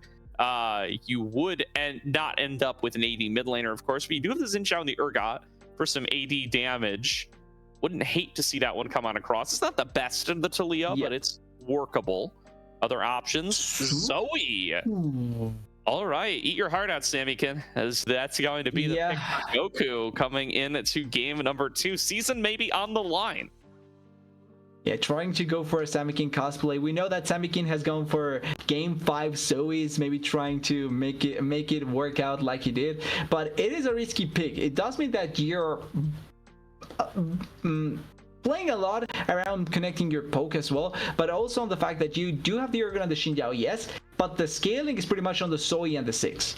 There's no scaling AD carry here. There's no marksman. I think the Smolder would have worked fine here. It's the boring option, but it's a saver option, and it's something that can work out in general. The problem here with the Zoe is that if you don't connect on the targets that are not Sejuani, your poke is kind of going to be useless. But she can deal a lot of damage. And also, if they do get a little bit of a lead, they have a lot of work or a lot of places to lock people down because of the vision control. When you are ahead, you get vision control, you deny vision from the enemy, you get opportunities to throw those bubbles. And those bubbles, when you're able to lock someone down, you can kill them really, really quickly as well. Yeah, they have to be the team that controls territory, right? They need to be the first ones to show up in the pit, in the river, around the turret, whatever it's going to be, setting up for a siege. They need to be able to set up. They need to be able to threaten Nano's Noobs as they try to approach wherever the play is taking place and try to pick them off with trouble bubbles, try to threaten them with minefields, try to threaten them with a potential engage from the Xin Zhao, from the Alistar, whatever it may be. Otherwise, if Nano's Noobs are there first, Weaver's going to really struggle to be able to take back control of those areas with a composition like this. So you got to expect to see them try to get ahead early on, use this Xin Zhao, and develop themselves some lane leads. Yeah, and it's not like there's no poke on the side of Nano's Noobs as well. So like you're mentioning, you need to be extra careful about the way that you try to position yourself and how you try to control certain situations. But I'm kind of interested in seeing how Weaver will try and make this early game work out for them. One thing that we mentioned in the previous game that I'm glad Weaver does, but I would hope that they can make it a little bit more comfortable for them, is their aggression level, because they are an aggressive team. They actually like to go for plays, they try to force certain things, but they force them for better or for worse. It either works out greatly or it crashes in their face. And I think that you have to find the happy medium where you can force those plays but not commit all the game onto that one play. And it happened multiple times in the previous game. So I want to see them try and be a little bit more smart about how they leverage their aggression. I think that could be said for both sides too. I think there's definitely a lot of full sends from both sides in that game number 1. But I mean, if one team can adapt and take advantage of that, I do think that's a massive edge that can be earned here for either side. And you know, I think that top lane changing fates here could be a very, very big difference, right? You've pretty much crafted yourself the best top lane matchup you're probably going to end up with in this one-on-one matchup, just from what we know of Jexor and X-Royal. Jexor gets to be on his pocket pick. He gets to be on something comfortable, something that X-Royal is not super familiar with, and in a counter matchup that he got to choose it into. So should be a solid position for him to be in, maybe even going to get some extra attention up there from Orwat. And if they are able to do that, if they are able to put this Urgot ahead, I think that could be a massive edge for Weaver that they didn't have in game number 1. Yeah, and I think it could also set the pace for the last game if Weaver wins it, because for this, I would say for what, 2 games in a row, the aggressive top laner or the counter top laner could potentially be the one that will make the difference in the game. So that could also set up for a 3rd game side selection. Red side, you give counter to your top lane, and that can be the deciding factor for victory. It also sets up that kind of dynamic, and I'm interested in seeing how it's going to evolve. But at this point, we're just going to wait and see if the Urgot is going to be it. That is going to be the question. And or what set these lanes ahead? Can Jexor find more success on his Urgot? And what can Goku do on this Zoe? It's a night and day difference from what he played in game number 1. But if he's able to build himself up a lead, if he's able to be a big one-shot threat on the Zoe, that of course can really shift things back into Weaver's favor as well. Weaver again sitting at 4-2. 5 wins probably going to end up being the magic number to at least get yourself a tiebreaker for playoffs. If you do not get 5 wins, it is going to be pretty easy to write you off in this group. And both teams looking for their 5th win right here, right now. Yeah, they are trying to get that desired 5th win. I think Weaver in a much, not better, but at the very least a much comfortable spot where they at the very least have another chance to get a 5th victory, where Nano's Noobs need to actually win here. So that's going to be the most important part here. And also we need to remember something, game score. That's also going to be a defining factor. So if Nano's Noobs actually end up winning here 2-0, that could set them up with a nice win game score as well. Yeah, they'll be at +4 game differential with a 2-0 win here today. They'll be 11-7 total. And +4, very, very good for them here. They'll slingshot themselves up over Straw Hat Crew. And Weaver as well. Well, and of course Weaver, yes, who will then be at 4-3, and then only one of Weaver or Supernova Dark Matter then can even get to that 5-win mark. And regardless of who it is, you may very well find yourself with a solid game difference lead. And if it's Weaver who ends up doing it, you'll also have the head-to-head. So a lot to look forward to if you're able to win this series for Nano's Noobs. It doesn't 100% lock it in, right? There are scenarios where Weaver can get some extra wins here. Straw Hat Crew, Supernova Dark Matter, teams like these can still make runs. And if 2 of them get up over you, would certainly be a heartbreaker. But all you can do right now at this stage is win games and win series, win one particular game and one particular series, and a clean closeout here. It's the best you could do for yourself. Yeah, you ideally would not want to be in the spot where you need the calculator to try and qualify. But if that's the spot you're in, at the very least, give yourself the better chance to have the better numbers to try and qualify. And that's what Weaver is trying to do here. What Nano's Noobs is trying to do here. But it's kind of interesting how the season progressed, and we're at this point with Nano's Noobs where at the start they were looking so well. They clearly did really good, but their group also was one of the most difficult ones. So even though they had a great start, it does impact the fact that they are playing with multiple great teams, and it makes it so that it's difficult for them to be able to qualify even with a good start. Yeah, this is a team I'd like to see in the postseason, though, especially with the fact that they did take down Mirage Alliance. It's a team that's 7-1 right now. They will be making it to the playoffs as a top 2 seed. That's all locked in. They'll be a part of our group draw later.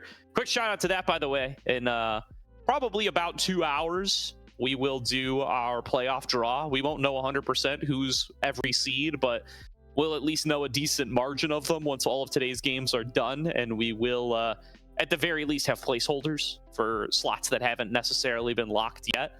So we'll know what the bracket's going to look like after tonight. You're welcome to tune into the Aegis stage for that if you are a participant in the event or just really care about what those playoffs look like. But will be an exciting one to have here, and will be something to keep a lookout for, especially somebody that's a 1 or 2 seed is going to get paired up with the 4th seed from Noxus or the 3rd seed from Noxus, and they're going to be keeping a close eye not just on this game, but on the games played tomorrow to find out who those teams are actually going to be.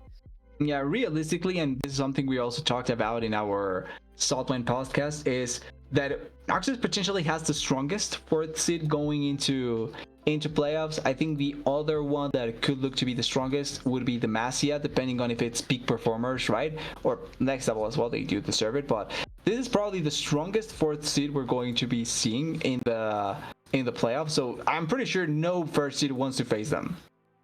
No, definitely not. And yeah, there's so many talented teams, so many roster swaps and stuff that have occurred throughout the season that Yep. there are heavy hitters in all the groups. There's no easy matchups. Not in this top 16, not in this league. We'll find out who is going to be able to count themselves among that group. Perhaps from this game. Weber State, Nano's Noobs onto the Rift for game number 2. A win here for Nano's Noobs for maximum playoff potential and a 5-3 finish. And an attempt at also improving their KDAs if they win this. So also another victory point for them, as 5-man once again, no level 1s for either team. Namely, Weber probably has a much worse level 1 compared to the side of Nano's Noobs, but it's still going to be an interesting game. Also no invades for either side either. No invades, at least not yet. So will just be a simple spread here. Weber, they know that their season may very well be on the line here. Matchup with Supernova Dark Matter tomorrow, not going to be an easy one. And even if you do win it, it's not going to be a guarantee of anything. If Nano's Noobs has the head-to-head with you after a 2-0 win right now, very critical for them to find a way to win this one. Yeah, very important for them to be able to pull it off, and important to see how well they can perform, as lane's going to be starting right now and already trades around the map a little bit. Bot lane was action-packed in game at number 1.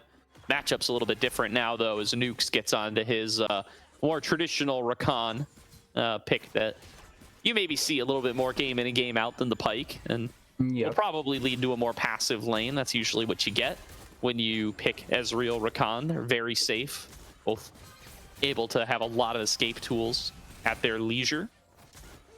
Just have to be on the lookout for that Alistar, who does take levels 2 first. They do get it back on the other side very close in that timing, and it's really only 35 who ends up taking some of that damage for it. So I was actually just quickly checking the stats, and Goku actually is a fan of the Zoe. He actually has played it quite a bit during his whole career, so I'm interested in seeing if it's going to be the performance that he wants to go for. And obviously we have a pause, so I can go a little bit on this. He has played it, as far as I know, 21 times, has won 15 times, so not a bad stat actually. No, not a bad stat at all. So bit of a Zoe enjoyer in his career. And yeah, it does look like it's his second most played champion all time after the Syndra in CB LOL and CB LOL Academy. Actually, after LeBlanc as well. So LeBlanc is a little bit high, and then the Syndra, but Zoe is right after. Oh, really? Interesting. I'm on OPG. I'm on Games of Legends, and it has Zoe as number 2. But maybe you're counting CLOL games and stuff too, so that would potentially as well. Yeah. So that would definitely. It is top 3. I can leave it at that. It is top 3 at the very least. Absolutely. And it's a very high win rate as well. Yeah. Especially if you're looking at exclusively pro games, whether that means more or less to you for the purposes of this competition. Very, very high success rate on that Zoe in pro games too. So we're back onto the Rift. Pause is over. Hopefully everything has been figured out for both squads, and back out onto the map here. Both junglers pathing towards top side this time. So X-Royal and Jexor got to be on the lookout here for some visitors that they might have before too long. Yeah, there may be a little bit of attention going into the bot lane once again. Actually, both junglers cleared their bot side, so it means that we probably are going to see a slight fight in the top side. Both of them up there, both of them looking at the Surgot, at this Aatrox, maybe at this mid lane matchup as well. So need to be ready to see any sort of action on that side of the map. Absolutely. Nukes landing some more of these quills, getting a little bit more of that poke damage on through, and a deep ward placed by Jexor, by the way, taking advantage of the push lead that he gets from those shotgun knees, and has clear eyes on Ivan now, so knows exactly where that Sejuani is and when she's going to be gone, knowing therefore when he can be ganked. So good job by X-Royal here to freeze this wave, but he's calling over Orwat to make sure that they're going to be okay in any kind of potential 2-on-2. Yeah, they are also trying and hovering around the Scuttle Crab. I think the Xinjiao will secure it before the Sejuani, so it's going to be a slight lead there, but they are immediately moving towards this mid lane, and the Zoe looks to be the focus. already starting. Locking down Goku. He does have that extra flash, though, turning the damage right back around on Ivan. Lycamos is knocked up. He's cut down by Goku, and a double kill to the Zoe as soon as the laning phase starts. And trying to make that stat be as impactful as possible. 2 kills for the Zoe, double buffs for the Zoe, and also really, oh wait, Jexor. Oh, an all in from Jexor. X-Royal flashes backwards, but Jexor finishes the solo kill, and Weber State across the top side of the map come alive. And this is the sort of start they wanted to have for this game. Really good start, 3 kills in their favor, and both solo laners, the ones that were a little bit struggling a little bit the most for the previous game, having the start that they wanted to have. Great plays all around, really good solo kill from Jexor, but you have to look at the mid lane play. And it goes to show Goku's understanding of playing around the Zoe, right? Didn't panic, played around the flashes that were expended by the Sejuani, actually flashed in to the Sejuani flash to pick up the flash, follow up on the play, and get the Xin Zhao ready to follow up on you. Really good execution, really good decision there, and secures them a 2-0 lead and double buffs in the mid lane. So strong now is Goku with the double buffs, with the Lost Chapter already done. Going to have a much easier laning phase now, just constant push in his favor, no mana risks whatsoever. Those are basically going to be resolved, and going to be a menace roaming around in the jungle, trying to be a pain in Ivan's side. Ivan will be able to clear out these birds and just keep on going, seeing if he can get involved on the top side, as everything else has been cleared out around this top side of the map, and it doesn't look like anybody is trying to make a move for Dragon quite yet. No, they're looking for Goku here once again. 3 members immediately coming here mid lane, and maybe a little overshadows. Oh, wait. Ooh, only 35 with the punt underneath the turret, the stun as well, and Ivan cannot run down Goku. A 3rd kill over to the Zoe. Goku survives again, despite all the focus being paid towards him. Finally, Lycamos will catch him. The punish will not relent. Nukes is going to finally be able to get that shut down. Goku with his hand too far in the cookie jar. Yeah, way too overconfident that play. Doing something that he was doing in the previous game as well. Way too overconfident. It does mean a kill. Oh, Lycamos. Ooh.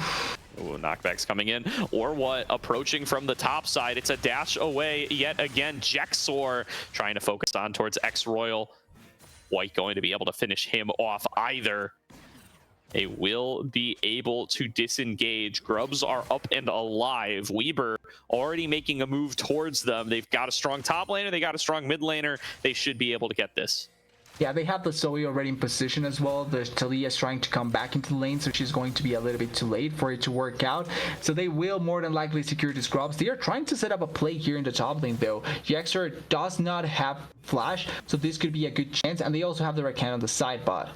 It's looking like they are going to wait it out just a bit longer. Ooh, that was Jexor leveling up, so Ivan's still not going to have access to the Glacial Prison. The 3 grubs will go over to Weber, something they were not able to secure before. Nice sleep landed by Goku. That's going to be big damage on the Lycamos. And now an engage coming from Nukes. Jexor tries to dash away with the disdain, but he just catches Nukes and stays right where he was. X-Royal finishes him off. Yeah, flashed on top of Jexor, immediately committing onto the play, and they get the kill onto the Urgot. I think it's still a matchup that I would feel Jexor will still keep on winning, but it's nice to get that kill there, and you also get the armor to try and deny some of the damage from Jexor. He still does have his ultimate though, so maybe for a future solo kill attempt, Jexor will have that slight lead, but for now, really nice punishment. The Ezreal doesn't miss anything from not having his support there. Same from the 6, and they are just stealing the jungle from the side of Ivan. Taking away as much as they can, or what? Working on the Grump. Should be able to secure it here. Hub in the area, chucking out the ultimate, gets it out to 2. Here comes Lycamos, getting the collapse, cutting off Goku. Or what? Still fighting it out in the Grassing Guard. Only 35 shows up with a triple pulverize. And or what? Turning it right back around. It's early game Xin Zhao, and he is too strong to deal with. Goku will finally be cut down by Ivan, but it's a 3-for-1 to Weber.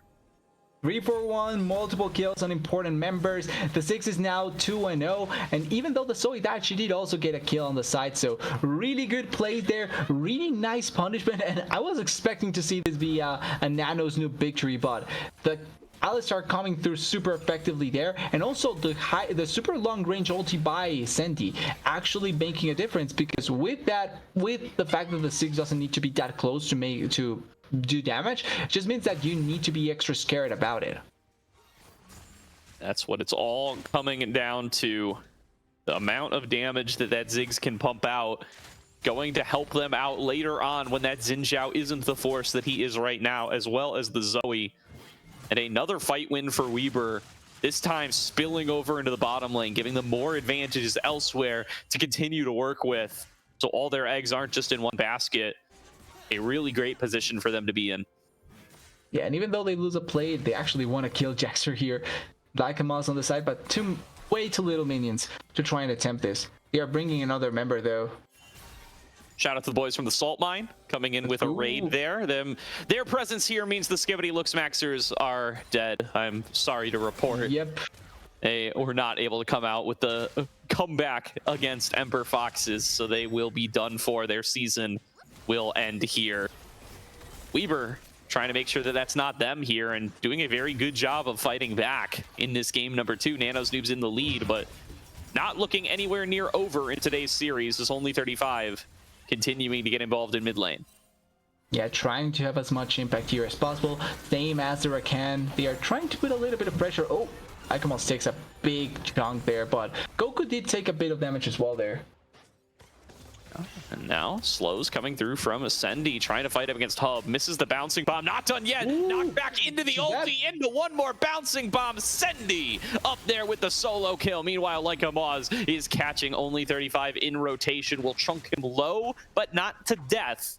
Only 35 will be able to recall here and get out. And some alone time with the turret for Sendi. Huge for him.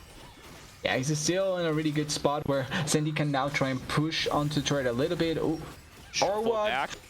Probably fine, yeah. It takes a little bit of damage, but not going to commit there, and also had the ultimate just in case, so not going to end up paying the price with his life there. And the control of the game that right now the side of Weber has, especially with the Ziggs being as strong as he is, it's going to be scary, because we were talking about how controlling spaces was going to be crucial for the side of Weber, and the fact that they have the Ziggs that, if you get control of the spaces, will also make a meaningful damage with his poke is scary to think about. But they're attempting to collapse here for champions.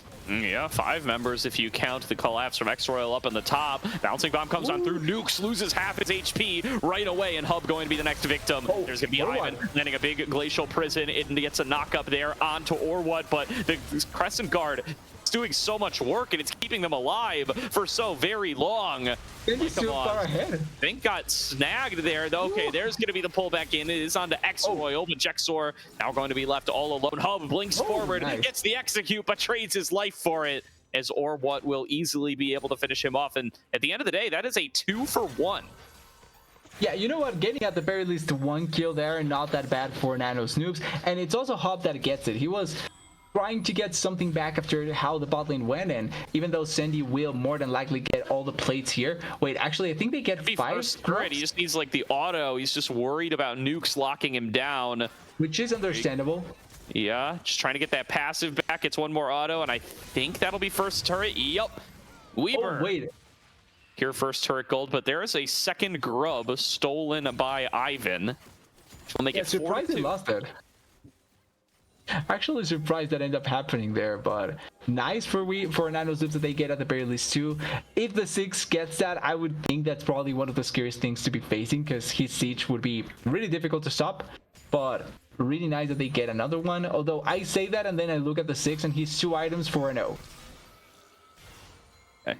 So very strong here, especially after getting another catch out in the form of that first turret gold. Getting it isolated on the Ziggs is so huge. And wow, they do want to dive X-Royal here, or what? Just leading the charge here, keeping him in place. They got the damage from Sendi, and he is unstoppable. Weber State make another play, get another turret isolated. 4 grubs, 3 members, 1 of them Ziggs. They're going to get this turret unless Ivan and Leica Moz can pull off a big play in the 2 versus 3. True Shot Barrage comes through, chunks down 2. Only 35, very low, has access to the ultimate. They are just going to choose to back out away. Leica Moz taking so much damage. Sendi can still execute the tower. And look at Ivan. He's trying to poke for something down here on the bottom, but there's just so much damage coming through from the Ziggs, or what is still at half HP. They're going to be forced to back away. Goku here for the backup as well.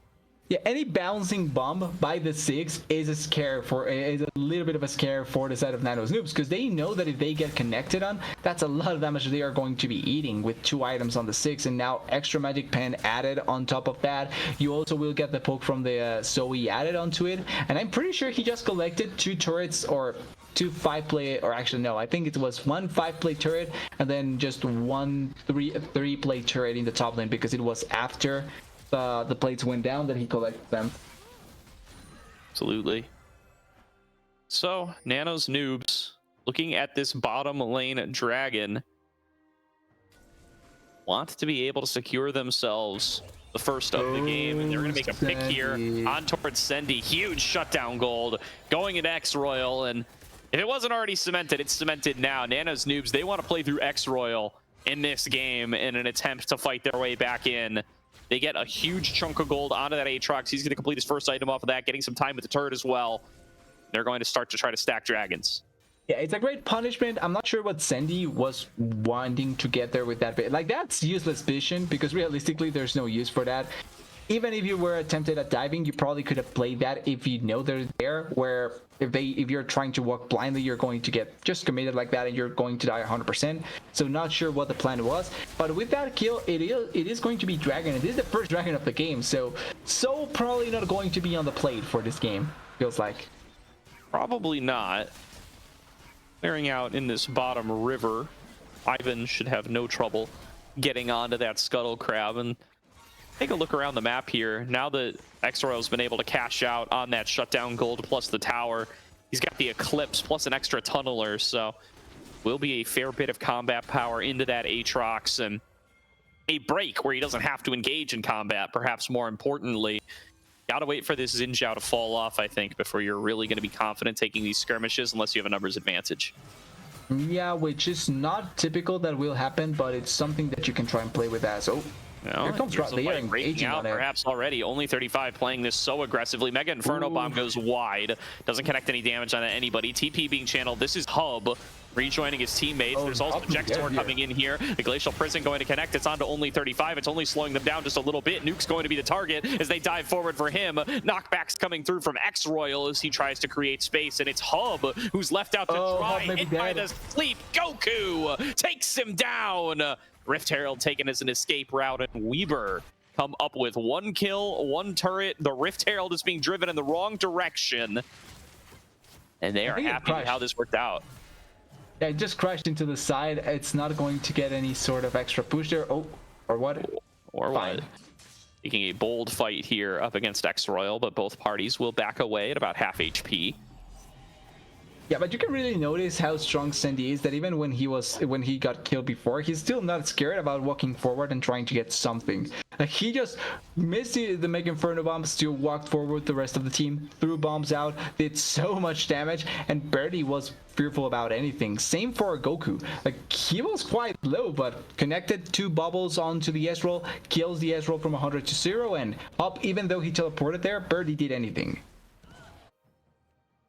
Barely did anything. And now, just clearing out vision, buying time, no objectives up. Who just flashed? That was or sorry. what? No, Wait, that was or what? Or what just flashed? Yeah.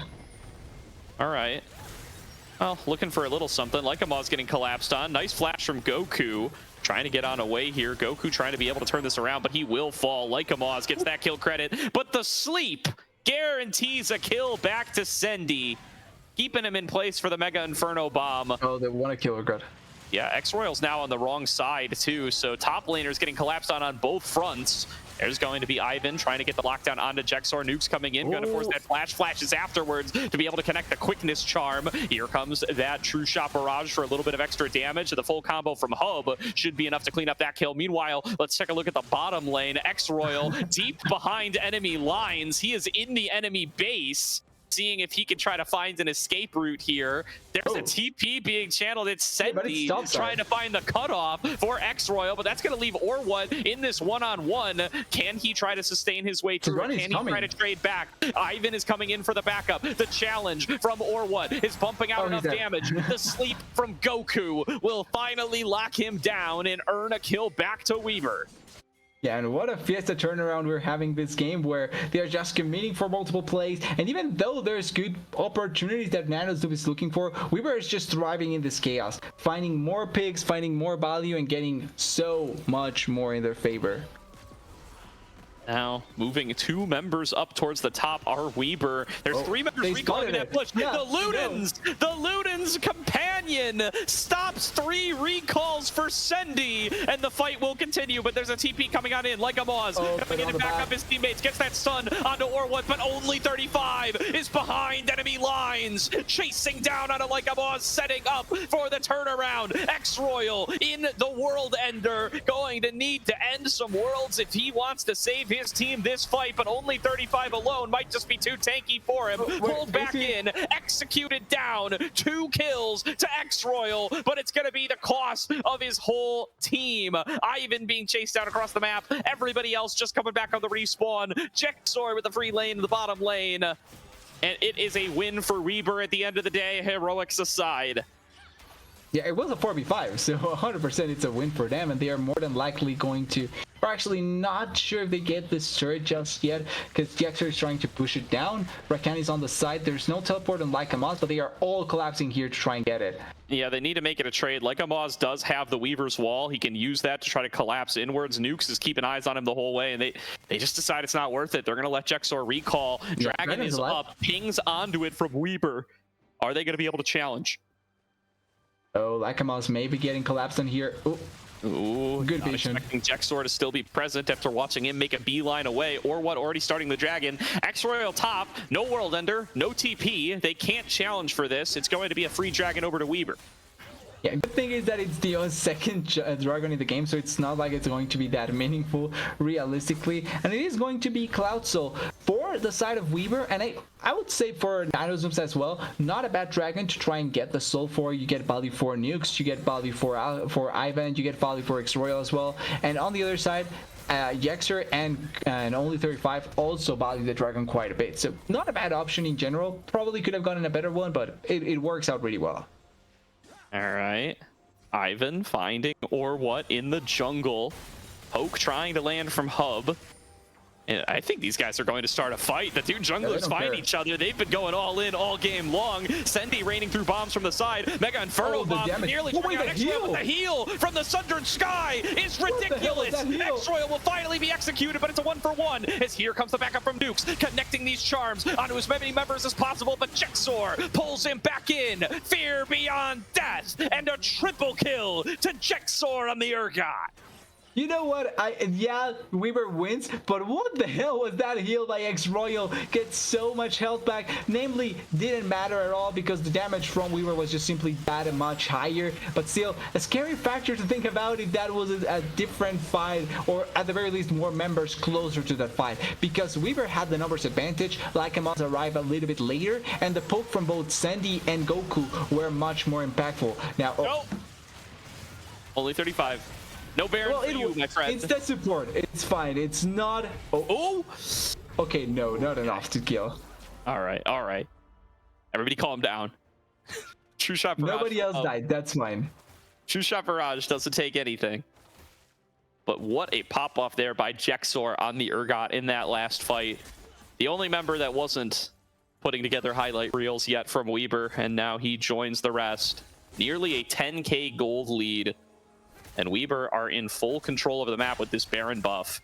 Nano's Noobs, they've been fighting back valiantly, but they are going to need to just get some of these fights more firmly won if they want to be able to avoid a game number 3. Yeah, and it's multiple fights won by the side of Weber, where it looked like maybe Nanozoobs had a bit of a chance, but the damage output and also the gold lead is just simply way too big for them to be able to respond back. And now that there's Baron buff on Urgot, on the Six, on the Zoe, I can see them just trying to push the side they know Goku. Ooh, Nukes popping the ultimate, not quite getting it onto Goku, who's already slept him, turning it back around, looking for the KO. Can't quite find. Oh, he does! He catches him mid-grand entrance. Goku taking Nukes down. Oh, wait. Only 35. You are a nut job, man. He is going even further on towards Hub, and I think he's going to pay the price for it like a boss. Shoves him back in, finishes him off. And X-Royal now coming in. It's a 4 versus 4. Supports down on both sides. Jexor going to get pulled back in here by X-Royal. Or one diving in from the side. X-Royal using that Sundered Sky, trying to stay alive, connecting some of these Darkened Blades. Here comes Goku on the side, not quite landing the sleep. And they move forward onto Jexor. Fear beyond death for the fear onto 4. Jexor stays alive, shuts down Nano's Noobs, and claims 4 for the team. Weaver State have the numbers they need, and they're going to look to close out game number 2 and force this series to the distance.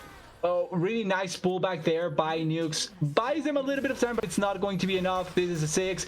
Turrets are going to fall down, and we're getting a game 3 for a play of the defining spot between Weaver and Nano's Noobs. I'm extremely glad that's the case, because this series promised that, and it's delivering.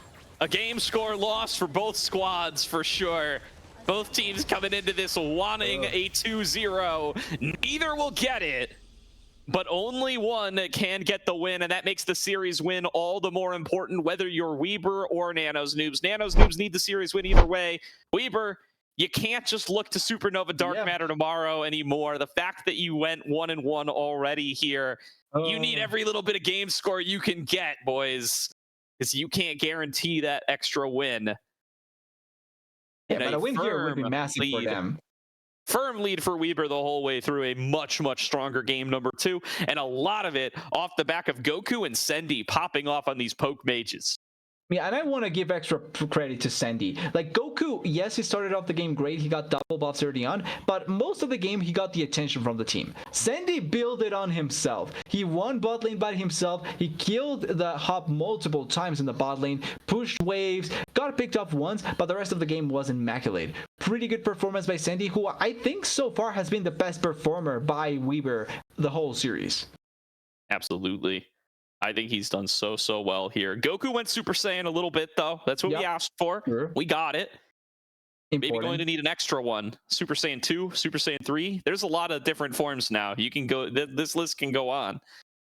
What can we find from him in game number 3, though? Him, Sendy, who's running out of mages to play bot lane, by the way. Indra. And now Jexor, without his Urgot, still struggling against X-Royal, who is putting on a show tonight. This top lane matchup's going to get so difficult. It's a battle of the lanes. What can the other side of the map do against the other side? It's top lane against bot side, and whoever has the best game can pull it off here, but it's all setting up for it. It's going to be exciting to see what happens in game 3, but we're left with that. Game 3, what will be the answers? What will be the decision? We're only left with that, and for Nano's Noobs, potentially last game of the season. Even last game of the year, potentially, actually. Could be, yeah. A really, really tight one here. Both teams trying to get themselves a playoff spot here in the Noxus group. We're going to throw it to a quick break here, but we will be back with the third and final Fearless Draft of the night as both Weber State and Nano's Noobs are looking to get themselves a spot in the ACL playoffs.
Close your eyes, have faith in me, and leave the light behind.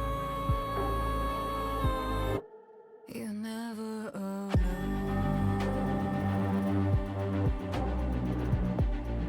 Whenever it's gone, let the shadows stay home.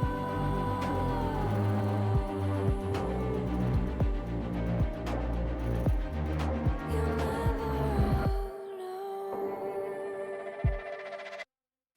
Let the poison in. Feel the warmth arise. Welcome back, everybody, to tonight's broadcast of the Aegis Champions League, where Nano's Noobs are swapping over to blue side for game number 3 up against Weber State. Again, I've said it plenty of times tonight. I'm going to keep saying it here, TDS. Playoff stakes could not be higher. A must-win game for both teams, trying to get themselves up to 5 wins and a much, much, much more likely spot in the playoffs for Noxus. Not guaranteed, but you really got to win here to make it even likely. Yeah, better to win than to lose, certainly. And already changing things up. Nano's not only changing the blue side, but also Cogwell ban in the first phase. Probably thinking that they want to pick the Ashe unless they ban it here, but it's going to be the Cogwell, potentially the Udyr as well. So actually taking out 2 bans from the pool. So it's going to be Ashe and Aurora open now by Nano's Noobs. And it bans away immediately. Okay, the Aurora going to stay true as a ban for Weber. The Nico's been a ban for them the whole way through. The Ashe, like you said, dropped. The Skarner dropped as well. They want to see if they can snag that one for Ivan. The Corki will not be dropped. That'll be kept through. There's that Ashe ban. The Skarner, the obvious choice. I would expect to see them snap it up for Ivan here, and they look like they're going to.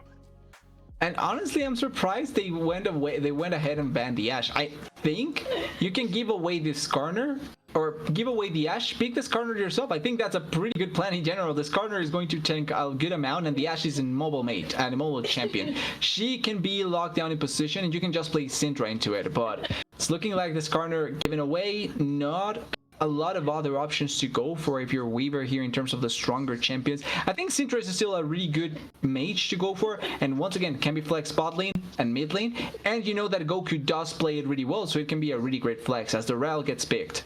Been banned a lot this series, only 35 going to secure the Rel here in game number 3, so a very comfortable first support for him. This will be his 6th Rel game in only 7 eligible series. So he's been playing Rel a lot. This is going to be yet another one here. Yeah, and I mean, I'm sure it was permabanned in the series where he didn't get it. So definitely going to be a powerful pick for him. Here, the Caitlyn going to be what they pair it with. That's going to be Sendi's pick. Hey, you can't get a poke mage? Get the longest range marksman you can produce. I hope they don't go for the Collector Caitlyn though, because if you're going to go Collector against this Skarner, good luck to you. As the Jhin it's typically banned in the second phase, could be the option here. I think the Jinx works out here really good. It's obviously not going to be the best in lane unless you have a better support matchup, but you get the hyper carry, you get a really good AD carry to play off of, and Hope needs this sort of champion to try and have a more comfortable game. So hopefully it can work out much better for them, as we're looking at the last pick potentially here for the side of Nano's Noobs for the first round of picks. And I think go for a support here. You can go for Melio, actually. I think Melio would work out here fine. Be a powerful option if they want it. Looking to secure a powerful champion for X-Royal, though. Flipping through most of the picks that he's shown throughout this season, the Jace been the one that he's played the most out of the remaining selections, and they will lock it in. X-Royal, not the most diverse of champion picks this season, but he's stuck to what he knows, and he has found a success doing it. Going to keep on that track as he locks in the Jace here. Had 2 very strong games already, even in the loss. He was very good on the Aatrox. Going to look to keep that streak going as he locks in the Jace. A real arcane game we got going on here. Caitlyn, Jinx, Jace, all locked in. It's arcane patch, baby. No surprises here, and there is going to be that Jarvan likely locked in for Or what. he takes that one for the early game pressure, and it's going to be all about the bot lane here for Weaver.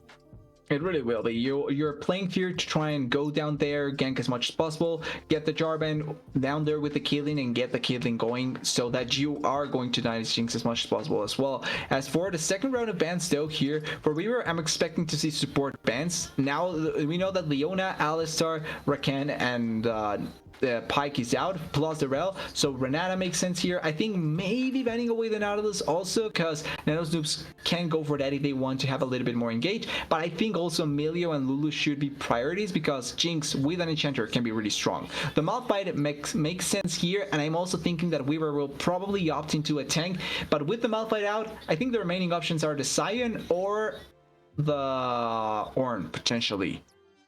Yeah, we'll see what Jexor ends up going through. The other thing Jexor's played a lot of is the Udyr that's already been banned. Yep. Played a little Renekton, so we're going to get a new champion from Jexor. Everything he's played so far and more has been banned from him. So Okay. we're going to get a new Fair champion from Jexor here and now. He's only played the Cassante, the Urgot, the Udyr, and the Renekton in games that we have stats recorded for. So we will see. He's obviously played more games than that because that's only 10 games, but we don't have his stats. So who knows what he played there. The blind Ahri for Goku, so they are going to save Jexor's pick to last. Not gonna lie, I'm not a fan of giving Jexor the last pick here, because you already know that the Jace is there, and I'm not expecting to see Lycamos play the Jace, because Lycamos is more of a mage player. I'm not saying he's incapable of playing the Jace, but he has showed that his tenure with the mages is pretty good, and he's a great mid laner with those mages, so I would think that he would go for the mages once again as the Lissandra comes through, and there's the Nautilus that I was thinking could potentially be the case, but I would like to see this Jinx with an Enchanter, if I'm honest with you, especially because there's already quite a good amount of engage from the Skarner and Lissandra. Yeah, looking like they just want to go for that reliable and classic Nautilus for the bot lane. They will snap it up for Nukes. Another pick that we haven't gotten to see much from him this split, but surely one that he has played plenty of times prior. And it will be extra lockdown for a Nano's Noobs team that has plenty of it. Really be able to try to get down this mobile Ahri, and let's see what the last pick is going to be for Jexor here. We've called out it's going to be a new pick for him in the ACL, a player that many of us here in the ACL are not super familiar with. What can he show us here? It's the Ornn. All right. I mean, I was expecting a tank. This is why I hate the Ahri pick here. Not because it's bad, but because if you're going to go Ornn, just go Ornn. Like, you don't need to save that for the last pick. It's fine if you go for it before. Just give Goku your quote-unquote start player the counter pick at the end of the day. But if this is Goku pick, if this is what Goku asked for, then it's fine. I still think those Syndra could have worked out here just because the pullback against Nautilus, Lissandra, and Skarner would have been good. Yes, she's immobile, but you have ways to push them away, and then also the potential just 100-0 against a Jinx and a Jace would have been great as well to have. Yeah, and I'll just call out, right? I mean, I think that Goku's played Ahri more than anything else this season. That's not a ton of games. That's only a couple. He hasn't really been zeroing in on one specific champion too much for the majority of the split, but he's done very well on this Ahri. It's a champion that he's comfortable with. It's a champion that he likes in the current meta. It wouldn't surprise me if they just wanted to snap it up here and deny it from Lycamos. He has also been a big Ahri player throughout this season, so it's possible that they just think this is a matchup about who can get the Ahri, and then that's more important than any specific counter pick. Fair enough. That's my guess here as to what Crazy Legs and Weaver are going for. But we'll find out how that's going to work out for them here as the Lissandra, a pick that I've seen on the ban list a lot more than the pick list throughout this season for both sides. Really, there's been Lissandra bans drawn against Lycamos throughout this season already. I've seen Lycamos banned against, or Lycamos. I've seen Lissandra banned against other teams as well, and certainly a pick that people feel like has its niche. See if it's against the Ahri for Lycamos right here, right now. Yeah, and I would think it would also be a pick like against champions, not only the Ahri, but obviously things like the Orianna that barely has any mobility, things like the Syndra as well to a certain degree that doesn't have a lot of mobility. Same for the Ahri that you can lock down and she's forced to take cleanse. And particularly because of the force of cleanse that you have to kind of go for against the Lissandra, it makes certain matchups a little bit bothersome to play. I wouldn't say extremely difficult because there's ways to play around it, but at the very least, it makes it quite bothersome. That being said, Lissandra's your sole magical damage is not something that you can depend on effectively because she deals good amount of damage. She's not going to be a carry, a magical damage carry compared to something like, once again, Syndra, an Asir, and Oriana that will get more and more and more value out of their magical damage. She's going to spike really effectively at the 1 and 2 item mark, but after that you really have to be careful about if the enemy team has enough armor to resist X-Royal and Hub, the two main actual carries of this team. Yeah, after that, you're there to frontline for Hub. You're there to create space. I bet it's going to be the Aftershock Ari. I would be surprised if it isn't, or Ari, the Aftershock Lissandra, rather. I'll say anything except for the name of Lissandra.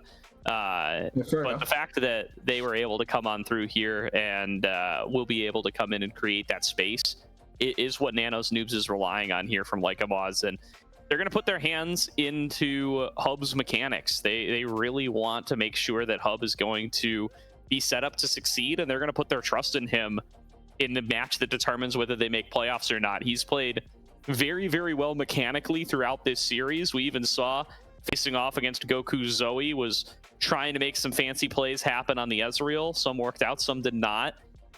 But now on the Jinx, going to be hoping to look a little bit more like the Game 1 Varus, a little bit less like the Game 2 Ezreal. Yeah, ideally you want to have the hyper carry performance, not the I was trying to carry performance. So hopefully for Hub is a good turnaround game. But at the same time, we also have to remember that Sandy has been playing probably one of the better series that we've seen him recently and really making a shout for play of the series so far. Goku has been on and off, but Sandy has been all around just consistently there, doing damage, doing as much as possible, trying to carry the team in multiple situations. And if he can do it here with the Caitlyn, it's going to be a really good showing by him and putting himself in the radar of people, because I feel like Sandy has been one of the lower but would be lower stack player, probably lower. Yeah, I think it's probably that, like one of the less noticed players. Yes, that's better said. Definitely.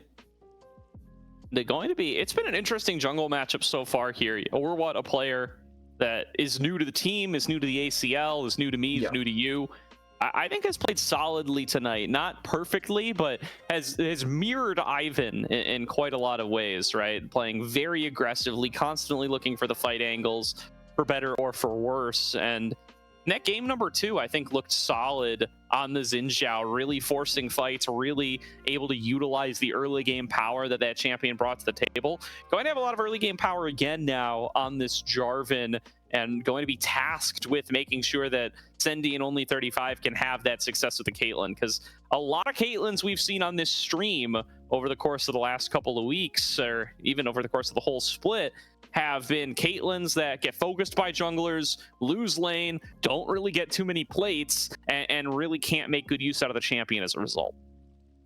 Yeah, and I don't know if it's a Caitlyn syndrome or something like that, but just feels like every time we see a Caitlyn, she may get one kill, but after that, it feels like everything goes downhill. So it's going to be an important, coronation, an important crowning game, sort of crowning game for Sandy, and on the side of Weaver State, it's going to be important they are able to pull it off, because once again, playoffs implication is really big here. Like whoever wins pretty much cements themselves into the playoff race, or cements themselves into a playoff spot where the other team is essentially eliminated. Yeah, it's very close to that. Again, it's not that 100%. Straw Hat Crew and Supernova still out there, still posturing, still trying to find themselves a spot in the playoffs as well. And with Weber and Supernova still having a match to play against one another tomorrow, that's certainly going to have quite a bit of impact as well. But there is definitely a need to win this game from both sides. Getting up to that 5-win marker makes a world of a difference, and particularly for Nano's Noobs, I mean, a loss here is the end. Somebody else is going to get up to 5 wins. Somebody else is going to have a better match record than you at 4 wins. It's not a great position to be in to end up at 4-4, and it's almost certainly not going to get you playoffs. Weber, they can still go 5-4 even with a loss here. But again, that means you're facing off against a 5-win Nano's Noobs. That means you're really engorging the pool of 5-win teams that you're hoping to tiebreak against as Weber, and it's now going to be a team that you've lost the head-to-head to if you drop this game to Nano's Noobs. So I think I think both of these teams are thinking of this match as winning in, losing out, even though that's not 100% mathematically the case. And I think that's the right way to think about it.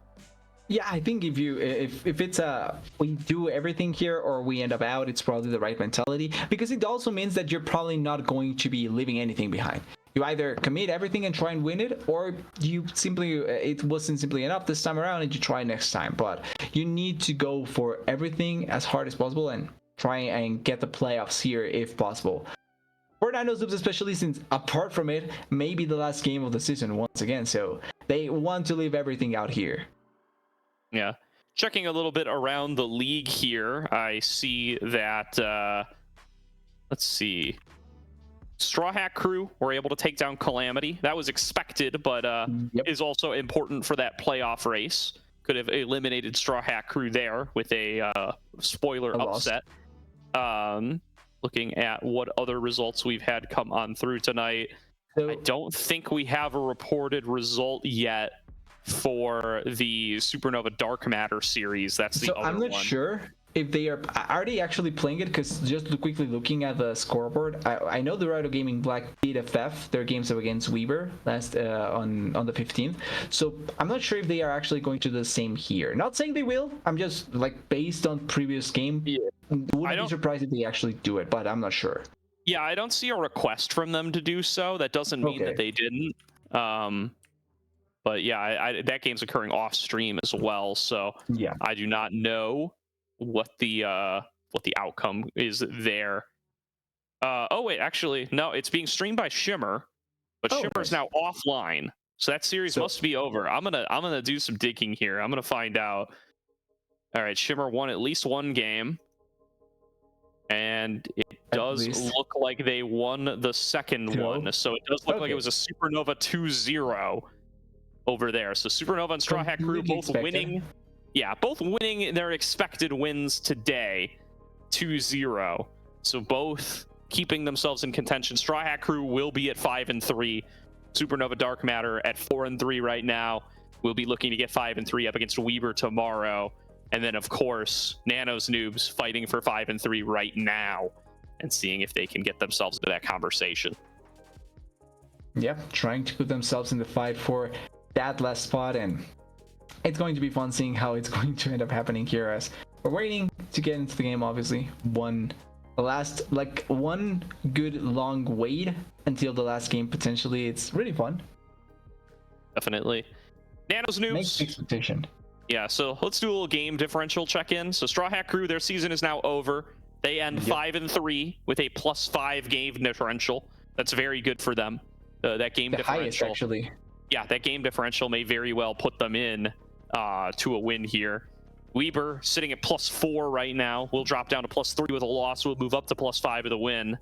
Nano's Noobs at +2 right now. We'll move up to +3 with a win, and may as well just be eliminated with a loss. In fact, they will be eliminated with a loss, because now that Straw Hat Crew won their game, if Weber wins here, they'll be at 5. There will be 4 teams at 5 or more wins. Nano's Noobs will be left at 4. They will be eliminated. Yeah, so it's all or nothing here for Nanos. As for Supernova, they are 4-3, so they also play for their season tomorrow, technically, against Weber. If they if Weber wins and if Nano's Noobs loses, it's for Supernova as well for tomorrow, because they are also 4-3. So they need to win 100% against Weber. 4-3 with a +2 game differential too. And I also think they cannot lose a game either. They have to 2-0 Weber. They do. Well, it depends on how the series goes, right? Because if they don't win, exactly. Yeah. Nano's Noobs actually under a lot of threat here, regardless. They could actually play spoiler for both them and Supernova. Looking at it, now. Well, so Nano's Noobs, I mean, with a win here, the game differential will go up to +3. Supernova at a +2 win game differential right now. So they're going to become Weber fans, I believe, and see if they can eke their way out something here. And hope they win themselves. Absolutely. We get the pause after the pause. I love how much we get into the math situations inside of the playoff race, and then there's other teams that qualified like 2 weeks ago and they don't care anymore about anything. Sorry, repeat that. Like it's kind of funny how there's teams that look just get into the math situations and we get into with the calculator and trying to find everything about how to qualify, and then you have teams like AOE and CCG that qualified like 2 weeks ago. Oh yeah. I mean, that's what. Yeah, win those games early, guys. Yeah. Makes your end of season a lot less stressful. Unless you're Galio, Pygmy Galio. Pick me, Galio. Well, you do have to win the games later too. Nukes getting a little caught out here by only 35. Hub trying Probably to needs kite to out, flash. create some space. Nukes will be forced to flash, and Weber take control of the bottom side jungle to start off game number 3. Yeah, not the ideal start that you wanted if you're a Nano's Noobs fans. Early control inside of the red side jungle. And for a Caitlyn Rel lane, having the flash down on the support means that any trap that you're able to connect probably will be not only a huge amount of damage, but potentially a kill into the Nautilus. Early on, not that tanky, so he's going to take a big threat. Nice X-Royal damage Definitely. there. X-Royal moving on up here. Going to try to get some of that early harass onto Jexor. Oh, wait, Ivan. Now here comes the full squad collapsing onto Ivan. Ivan forced to flash away. Charm connects from Goku. And a full-on assault What a start. from Weber to take control over this jungle and to force summoners. Yeah, Goku did lose out on pretty much all the experience in the lane, so he sacrificed his lane for this advantage on Onward. So they need to make the most out of it. This is a 2-camp start on Onward, plus flash down on Ivan, plus the Caitlyn Rel lane also having flash advantage. So they need to make this bot lane Jarvan advantage be as valuable as possible. Oh, Absolutely. Ooh, hunting down onto Lycamaz.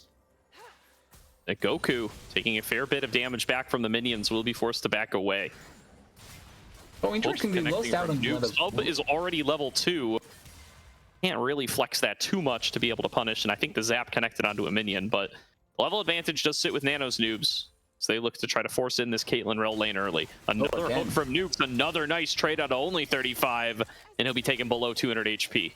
Yeah, and that means that now the lead that they got from the previous flash actually not going to be that meaningful. They will get back to health a little bit, so not going to be the end of the world, but probably could have played that lane situation much better. The difference of the Jinx arriving earlier to lane made it so that this trade was going to end up happening like this. That being said, Caitlyn now hits level 2, same for the Rel. They will have the chance to make this happen as Skarner is coming bot side. They are going to try and steal some of the jungle camps from the Jarvan. And they have the push, so they can. And now, or what, clearing out onto these wolves.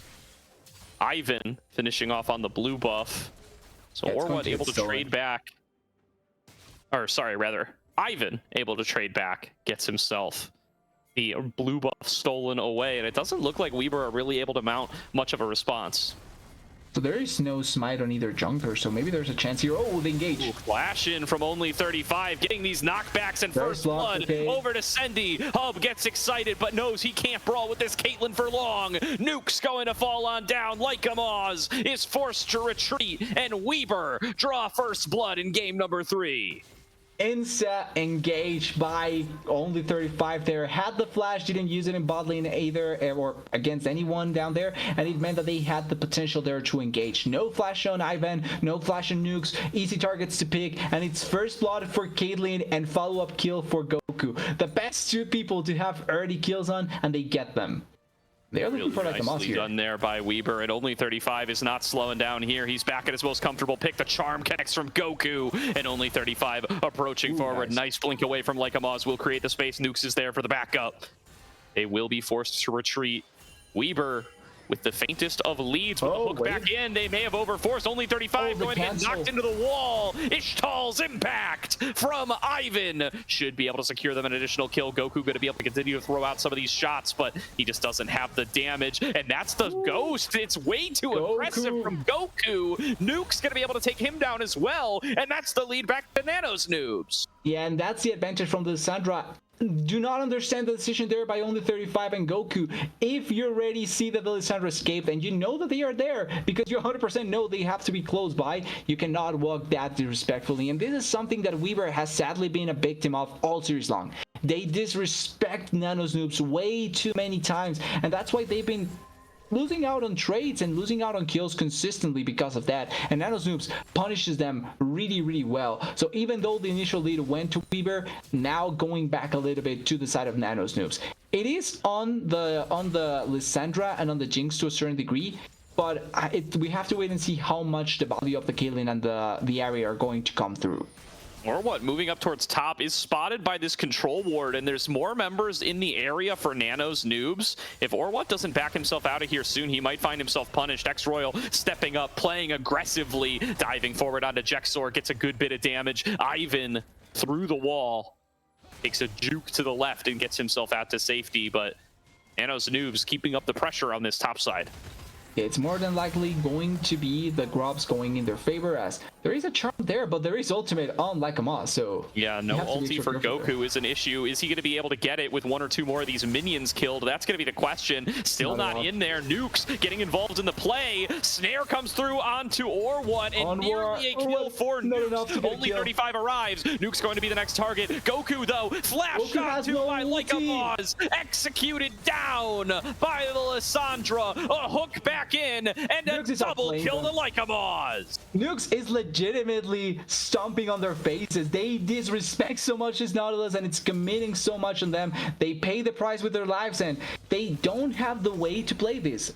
Ari's behind, she doesn't have ulti. You have a Jarvan that doesn't have ulti either, and you have a Rel that is level 3. She's not going to survive long enough, and they pay the prices once again with their lives. I'm not sure that the... Oh wait, Genox may look for a kill here.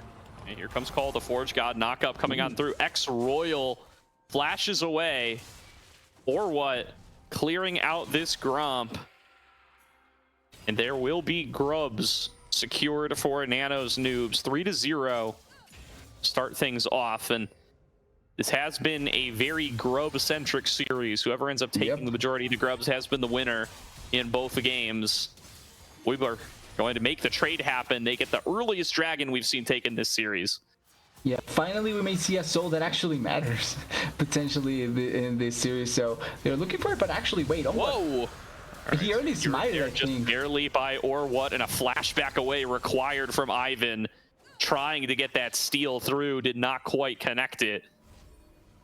Yeah, because of position, they decide against trying to commit there, or what may get engaged on here by Lycama's looking aggressive there. But they do secure the first dragon. They are going to try and respond with it, stopping the push from the Jinx. The Caitlyn will still be ahead of the CS, but for how the game started, they haven't been able to punish this Jinx at all. She's actually doing she's pretty comfortable at trying to push the lane and finding minions for herself. The Hub is doing an amazing job at being an important factor this game, feels like.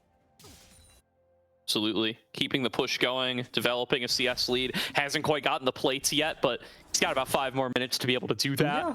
Taking a recall right now to be able to spend a little bit of additional money. Gets the pickaxe while he's coming back to lane. And I really do want to see Weaver just fully prioritize this bot lane. They've already picked up the first of the dragons. Let's see if they can continue to play on that side. Let their Ornn just try to calm down and scale up, because when they've sent Orwat up there, it is not worked out great for them so far.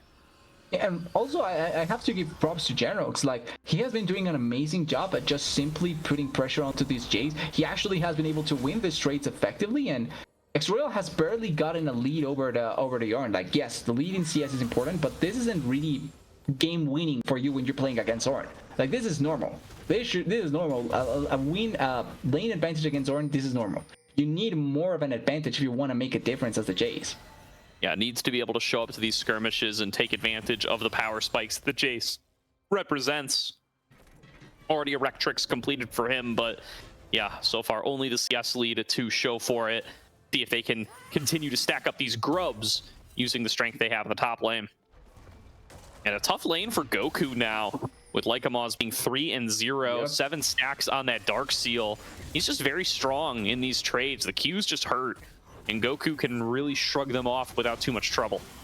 Yeah, these are the points where you're really happy as a Lissandra because your Q will pretty much clear the wave. And I think in 2 Qs, you clear the wave at this point really effectively. And like I mentioned in draft, like early on, 2 items is the best power spike for the Lissandra. If you get enough damage there, you can actually kill quite a few targets from the side of Weaver. It's after that, when the game goes on, that she's going to lose out compared to some other mages in the mid lane. Maybe not Ari. I think Ari is in a similar boat in that sense, but compared to other much more carry-oriented mid laners, probably will face that sort of problem. But as she's doing right now, 3-0 winning in CS as well, probably going to be enough to make the biggest difference as possible, as there is a change between bot lane and top lane here, but I think Weaver will realize this and respond accordingly. Yeah, it looks like Weaver actually choosing that they want to prioritize challenging these grubs. Hub, nice flash away, but now he's got no way of getting outside of Cataclysm. The knockup connects for Jexor, and this is going to be an easy cleanup for Or What. Now they've got to back away. 3 members of Nano's Noobs are approaching. Sendi and only 35 came straight top after their earlier push in.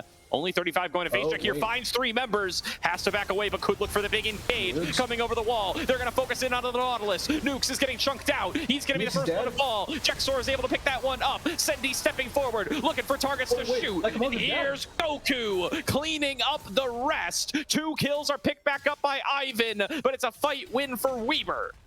Yeah, in the process, Jace is getting the plates, which is important, but the Caitlyn is also going to do the same in the top lane, and it's a really big teamfight win because it's not only the value that you get out of killing multiple members from Nano's Noobs, but it's a shutdown. You get a shutdown from the Lissandra, and you also are able to stop the pushing power from both the Ivan that was able to find a couple of picks on the side, and also you get a kill from Hop before you blow the flash as well. So future plays against Hop are also going to be really, really impactful.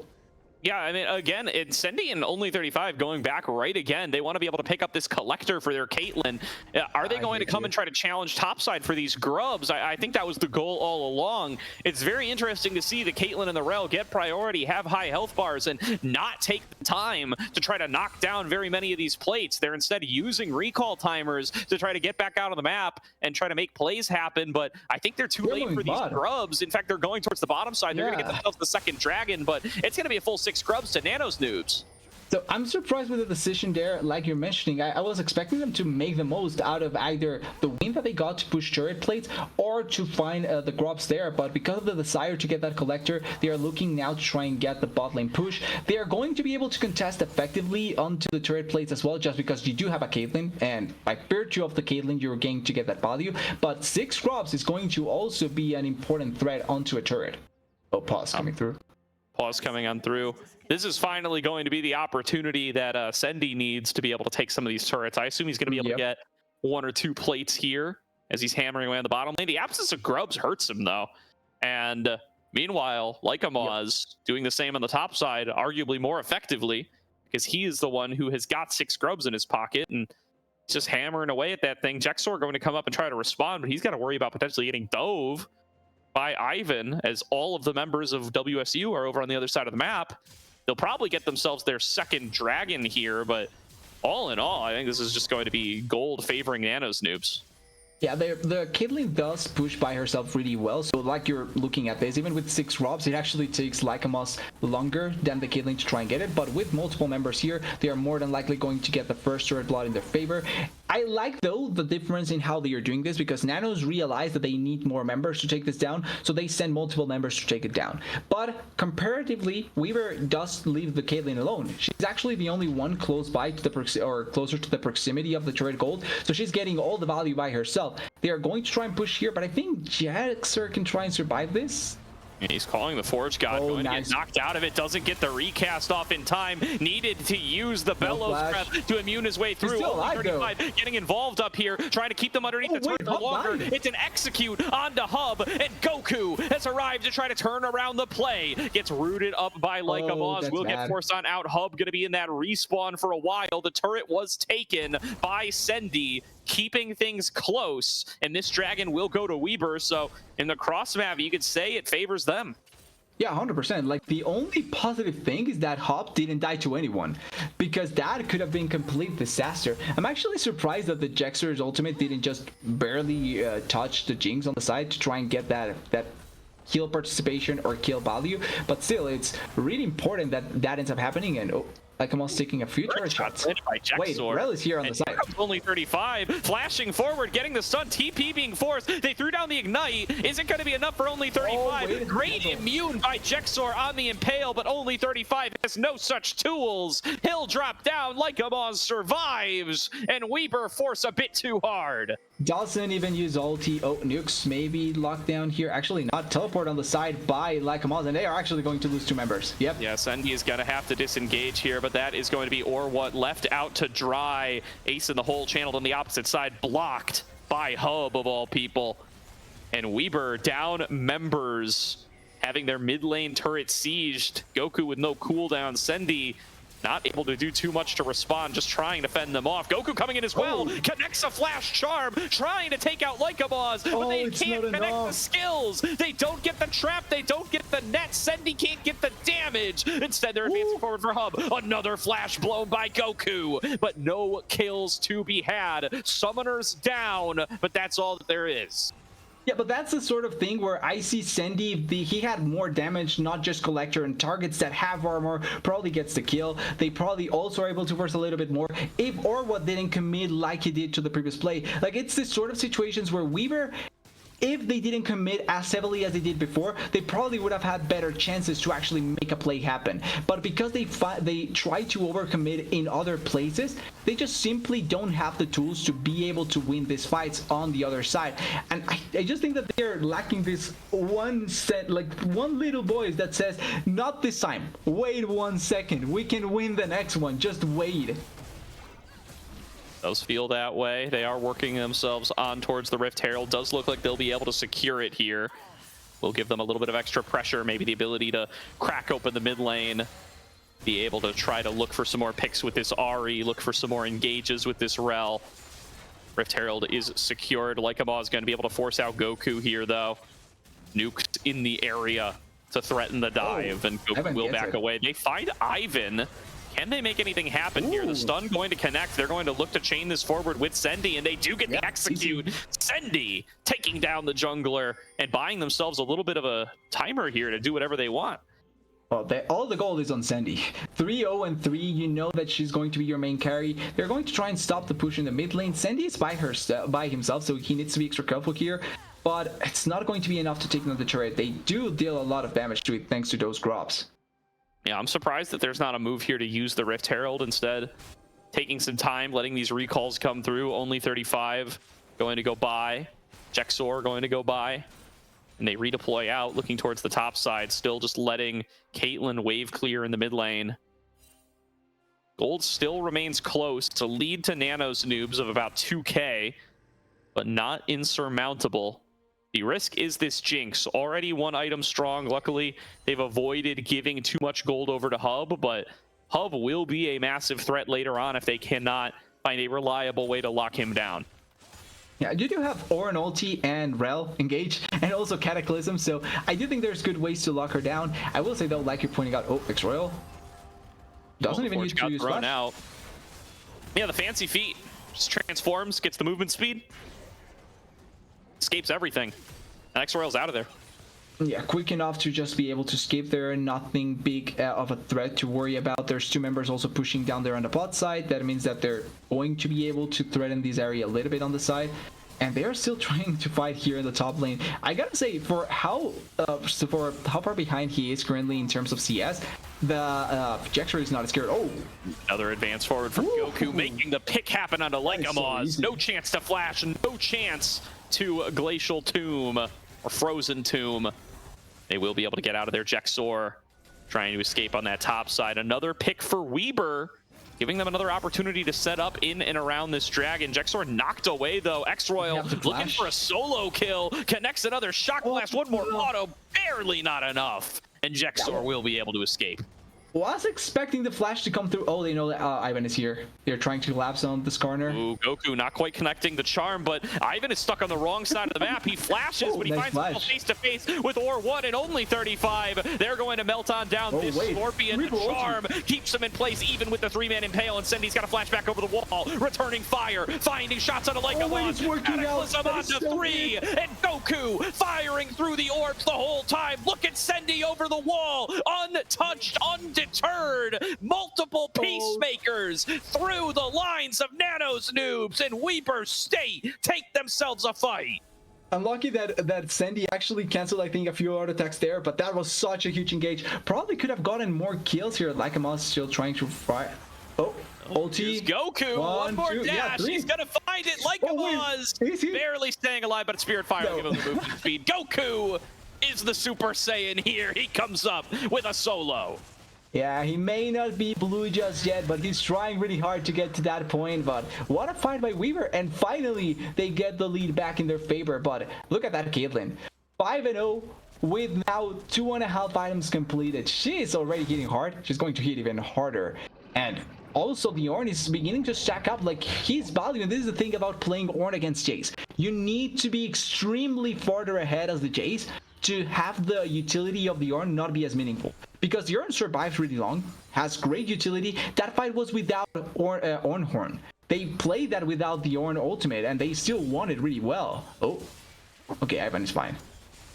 Gold is now dead even. That pick onto Ivan again, so impactful. A 3-man impale, not enough to save it as Goku keeps them in place, landing a critical charm. Paul the Forge got called out. They're going on to Hub. He flashes away. Ace in the hole does a boatload of damage, and he's already out of the play. Will they be able to clean up for any kills? Goku has TP'd into the fray, but does not have the ultimate available quite yet. Over the wall comes Or1. Is he going to try to lock down Ivan? Ishtal's impact going to be available. He will be able to escape without too much trouble, and Nano's Noobs are able to get away. X-Royal left alone in the bottom lane, working on the inner turret. No response. Weber use a lot of tools to try to force a fight, and all they get is the flash from Hub.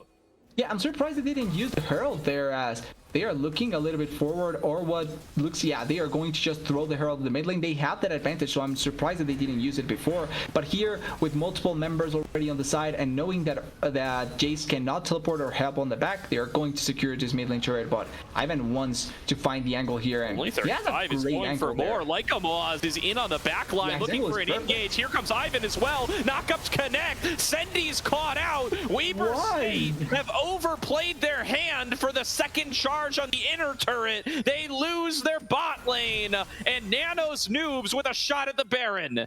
Legitimately, Weaver are the biggest enemies. Nanos is not the one that is making this, or they are punishing. I do want to give them credit, but it's Weaver forcing too heavily. They are the biggest enemies this game, and they are the reason why they are losing some of these trades. They don't need to overcommit at that point. They already got a pretty big advantage. You can let the Herald push naturally, and charm. Nice pick here by Goku, lands that charm, predicts the engage. Impale, though, keeping these members held strong. Goku, the only one with freedom of movement. But it is Baron stopped. Out of the play. Jexor and Or1 are down, but the Baron has been stopped. Lycamon's found, able to blink away with the claw. Weber State, they stop the Baron, but they give over 2 more kills. Yeah, and they give the shutdown from the Caitlyn as well. I think it went, oh, wait. Nukes get stopped, but Ari's too far away. No, it should be fine. No, it's just only 35. Looking for some supportal combat. So many wards by Weber, by the way. It's all these zombie wards. So they know everything that's going on in this half of the map. Look at that whole line between Baron and the mid-inner turret. There's like 8 wards in there. They have so much control, but like they need, and once again, they need to stop being their biggest enemies, because they are the ones that are just pushing themselves too far forward. Like if they just got the turret and then disengaged, everything would have been fine. But they commit too far forward. They want to find something more, and they are the ones that pay the price, as the Scuttler is going to get collected here. I don't think they saw Or1, or I don't think he saw Ivan either. Now they know. Now they know. Only 35 waiting around in mid lane. 5 members of Nano's Noobs. They want to take down the turret. For this tower. It's only the bot lane left to defend. Lycamon's could potentially be on the flank. Super looking low. for the remaining members of Weber. come in for the potential collapse. It's Jexor, Oh, who may be Jexor. caught out of position here. Is he going to try to force the turnaround? He is going to die, and he decides to just forfeit over his life. Shouldn't be enough for the Baron on its own, and they will retreat. Yeah, they want to Oh, go but for they're the going to Baron. start it. Yeah, the Caitlyn can deal damage, but the problem here is that they didn't necessarily commit extremely too much for the Caitlyn. Nukes still has ulti. You also have Lycamus engaging there with the Sanjay, or actually he doesn't have Sanjay, so it's all on the ulti from Nukes and Renection as well, and Skarner as well. They're going to try to focus down Nukes. They do nearly pick him off. Or what going to be the one who gets Oh, knocked they up. stopped He's it? going to try to create some space for Sendy with a big cataclysm. Ace in the hole channeled. Nearly takes down X-Royal. It's Ivan in the front line. Still plenty tanky. And they will disengage. They forfeit over only for 35's life. But Ornn has WSU TP. again stopped the Baron take. Yeah, and Ornn has TP, so he can come back here. That was such a well-played fight by Goku, actually. He's the one that salvages the situation because of the charm on the two carries on the side. It means that they are... Oh, Ivan. Teleport Goku. from the Lissandra. Yeah, I mean, Goku has been playing this game incredibly well. And if WSU can pull it back, it's going to be Sendy and Goku performing to their absolute peaks here. X-Royal looking for the poke, as is Lissandra's on the back, Lissandra's on the back. Push back away. Here comes only 35, but it's going to be Lycamus here first, diving into the back line, getting the ultimate ulti. down Oh, on they to find her. Sendy, and Sendy falls. It's a 1-for-1 trade. Sendy for the mid laner, stun him but now again. Goku going to be forced back on the opposite side. The damage coming through at Jexor is just too much. He's going to be the first one to fall, and now they lock down only 35. Nukes going to be able to stay on top of him, holding him still for Hub to fire away until he can claim another. A killing spree to Hub, a dragon to Nano's Noobs, and Weaver a reeling.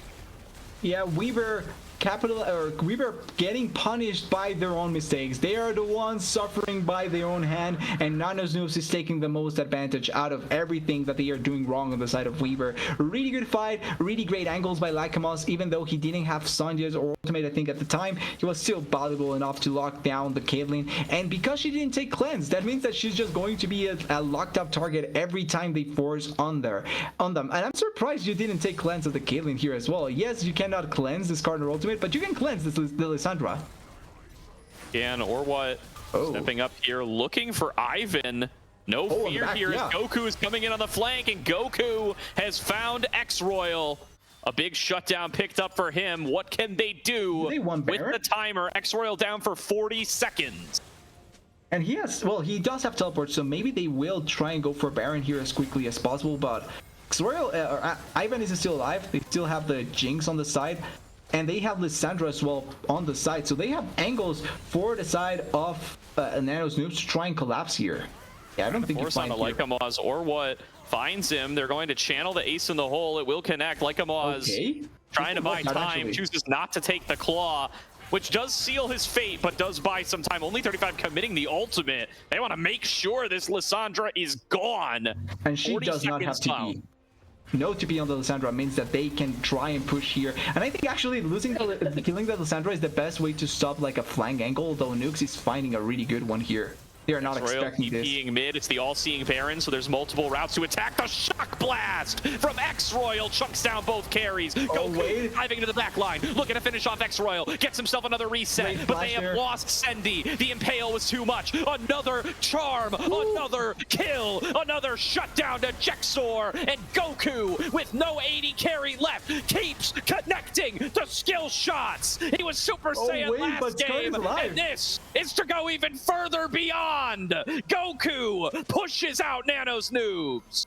Skarner's still alive, but they still salvage the team fight. 3k gold down, not enough to make a difference, but it's enough to not make the Baron buff be as impactful as Nukes is still trying to stop Jexor here, and he does not have teleport just yet, trying to buy enough time so that they can try and make a Baron play themselves, but with no Jinx, no X-Royal, and no TP on X-Royal either, means that they cannot force the Baron buff. The game is still close. Like, it really could go either way, and Sendy actually completed QSS, so at the very least is going to take off one ulti from himself. One piece of CC is going to no longer be on the Caitlyn. And that might be the piece of CC that makes the difference, especially if it's that frozen tomb from Lycamus, and that's been what's done him in most of the time. It's been Lycamus finding a big flank and putting Sendy into the tomb. That last Then fight, it Carter was gets a there. big flank found by Oh. Ivan. Oh, and speaking of Ivan, might be a little found here. Lycamaw is trying to blink away. no. I really like this timing here from Sendy. He keeps channeling Ace in the hole to try to trick Lycamaw into ulting to block it and getting himself stuck. Yeah, it's like a preemptive attempt there, and now they are looking into the Baron, and they are forcing the teleport from Lycamaw. Only 35 is trying to look for an angle, but I don't think they get there, and they are taking too much damage in that position. Ulti out from Goku means that they have to stop it. But they They can have to be proc careful about it being started up, though. Look at Yeah, Ivan. He's in they the can pit. It's a reset it. 10K. They're saying thank you for the leash, and Nano's Noobs want to channel for it, but now Nano's Noobs have to be careful about being the ones who are punished. They're working in towards the mid lane inner. The Baron has been stopped now. Sendy approaching. He finds Lycamaw's and immediately says, I want no part of that. Disengages up towards the top side. Mid lane inner turret going to fall. Oh, They're they going to know start working one on is the there. inhibitor. Goku's already recalled. Coming know in for one the is there. slow. Here comes Call of the Forge God, or what coming in on the flank. X-Royal just barely able to evade Call of the Forge God. And it's or what now focusing in. dead. Nuke's going to be the first one to drop in the fight. One more shot from Sendy will be the end of him. And Lycamaw's holding down only 35 on the opposite side, but only 35 is tanky enough to be able to stay alive. WSU still 5 members strong. Nano's News lose a support, but they take structures. Weirdly enough, the kills do go in favor of Weaver, but like you're pointing out, the structures go in favor of Nano's Noobs. That means that they have more gold value there. And the threat of the Ornn ultimate always looks so interesting, because even though the fight may not be starting the best place, it does mean that it's going to turn much better into your favor if you're able to find the right angle. And it does work out occasionally for the side of Weaver, as Ivan is by himself here. They are forcing the teleport. They really want this dragon. Oh, Sendy. All right. And he's got to be very careful Ouch. here. These skills Again. starting to connect. Doesn't have that life steal, so not going to be able to regen back up off There's the no wave. bird. This is potential soul. Look at Goku waiting on the flank.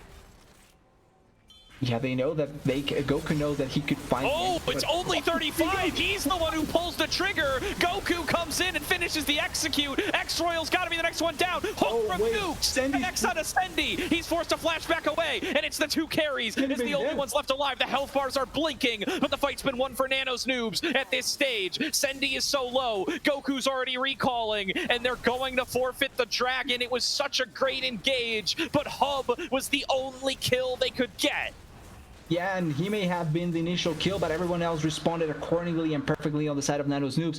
And one of the biggest things here is that this Jarvan also doesn't survive long enough to be a frontliner. Jaxer also got picked off without even using his ultimate effectively, so his value was diminished a lot. And Sendy took way too much damage on the side. He doesn't have lifesteal. He's going to be taking way too much poke on the side, and he's just not going to be as effective.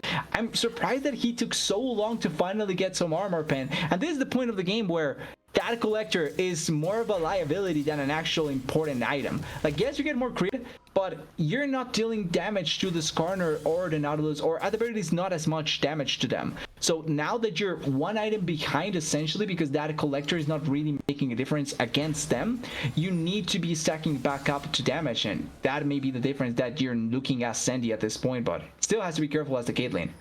They won the Baron again. They're looking like they want it. We talked earlier about how comps can struggle if they don't have control over space. Yep. Nano's Noob's in a little bit better position to be able to do that than the WSU comp last game, but Oh, wait, Goku Goku. finding himself face to face with Lycamaw's. Lycamaw's looking for the one shot. Nice Ulti- dodge from ulti Goku. out. Barely getting away from the shock blast, saves his own life, but he's down health, he's down Spirit Rush. I think his team's gonna have to forfeit this Baron challenge. They have to, at the very least, put the traps around it so that the Killing can have a little bit of threat with it. But yeah, like you're pointing out, with no ultimate on Goku, you have to be extra careful about any sort of engage or any sort of attempt that you may want to go for. And with the wave also coming here soon, it may mean that you have to be careful about not giving any position towards your base. Yeah, they realized this and they immediately moved back into the mid lane. WSU pushing through mid. The mid lane priority so critical. Sendy barely backstepping there. Every little bit of poke damage that lands onto Sendy is permanent, by the way. No life steal, no opportunity to be able to heal it back up. So very critical to not get hit, even by these little Skarner boulders. Goku's got the ultimate back and available. And Sendy getting engaged on Ivan, looking for the big impale. Finds it out. Sendy gets plunged back away. Members blocking away from the Super Mega Death Rocket. Ivan getting focused down. Goku's been locked down. Goku's caught by nukes. And the shutdown is secured for X-Royal. Sendy returning fire on the opposite side. Stays alive thanks to his barrier. But Lycamaz finds his targets. 2 more fall. Only 35. Going to be a double kill to the side of Ivan. And WSU have only 1 member left, and it's Jexor. He's hooked back in. Nano's Noobs looking to take the Nexus, looking to win the series, looking to end 5-3.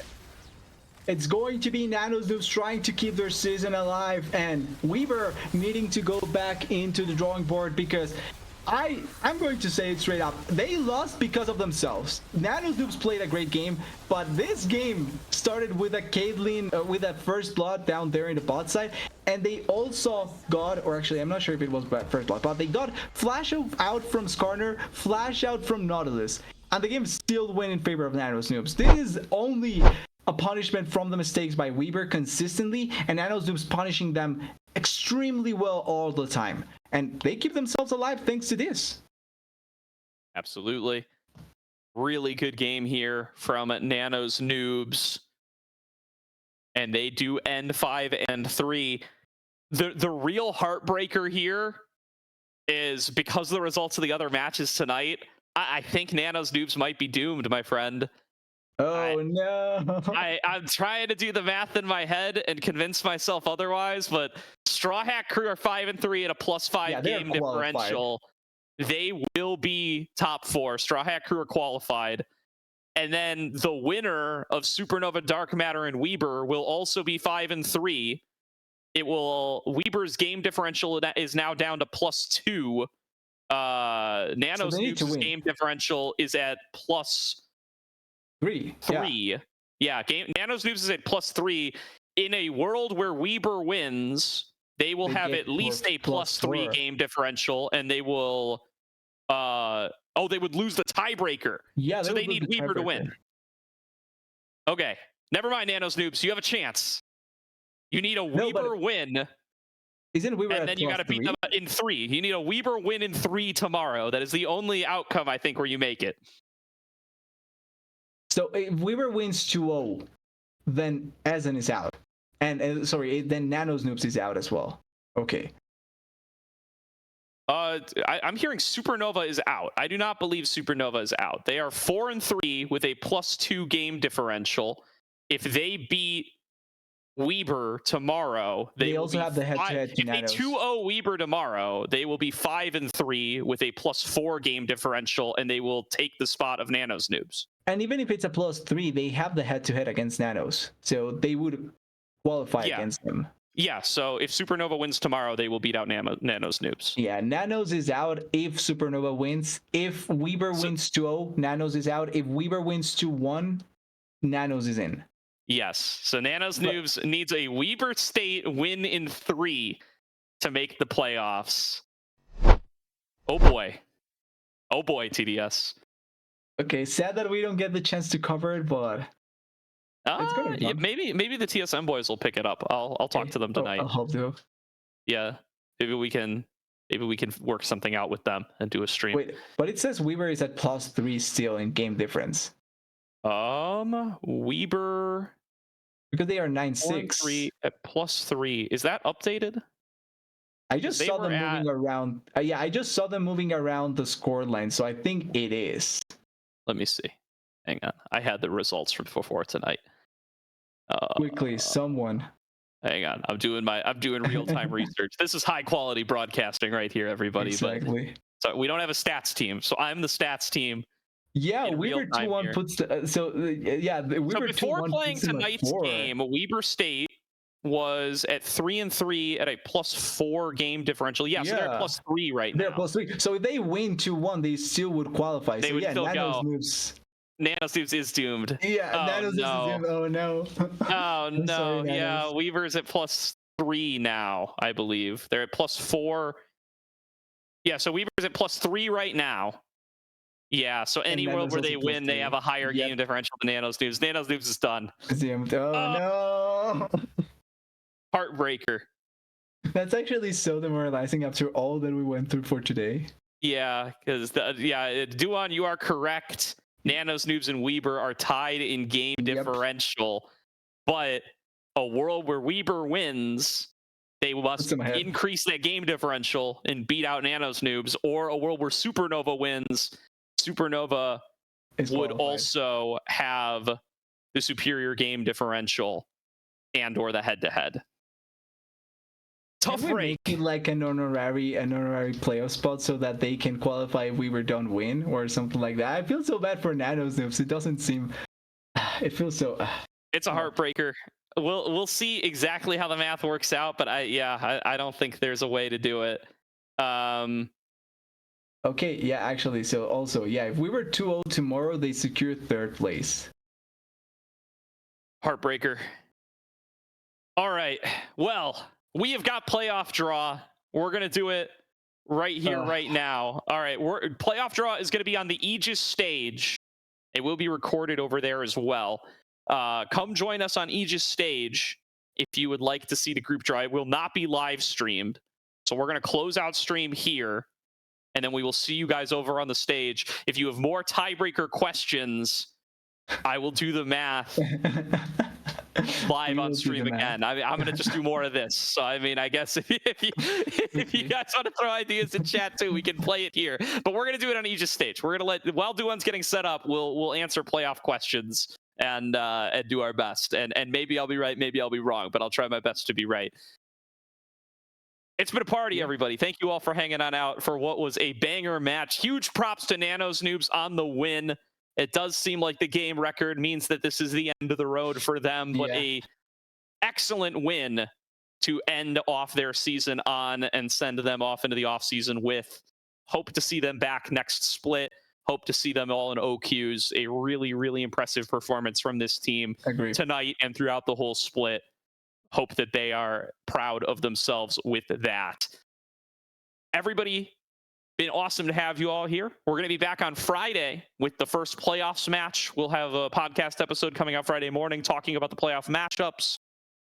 And then Mondays and Fridays, same time, same channel, going forward until ACL is done. So we'll be with the first round of 16 on Friday. We'll be with the losers matchups that following Monday, so on and so forth until the season is done. But that'll do it for tonight's stream.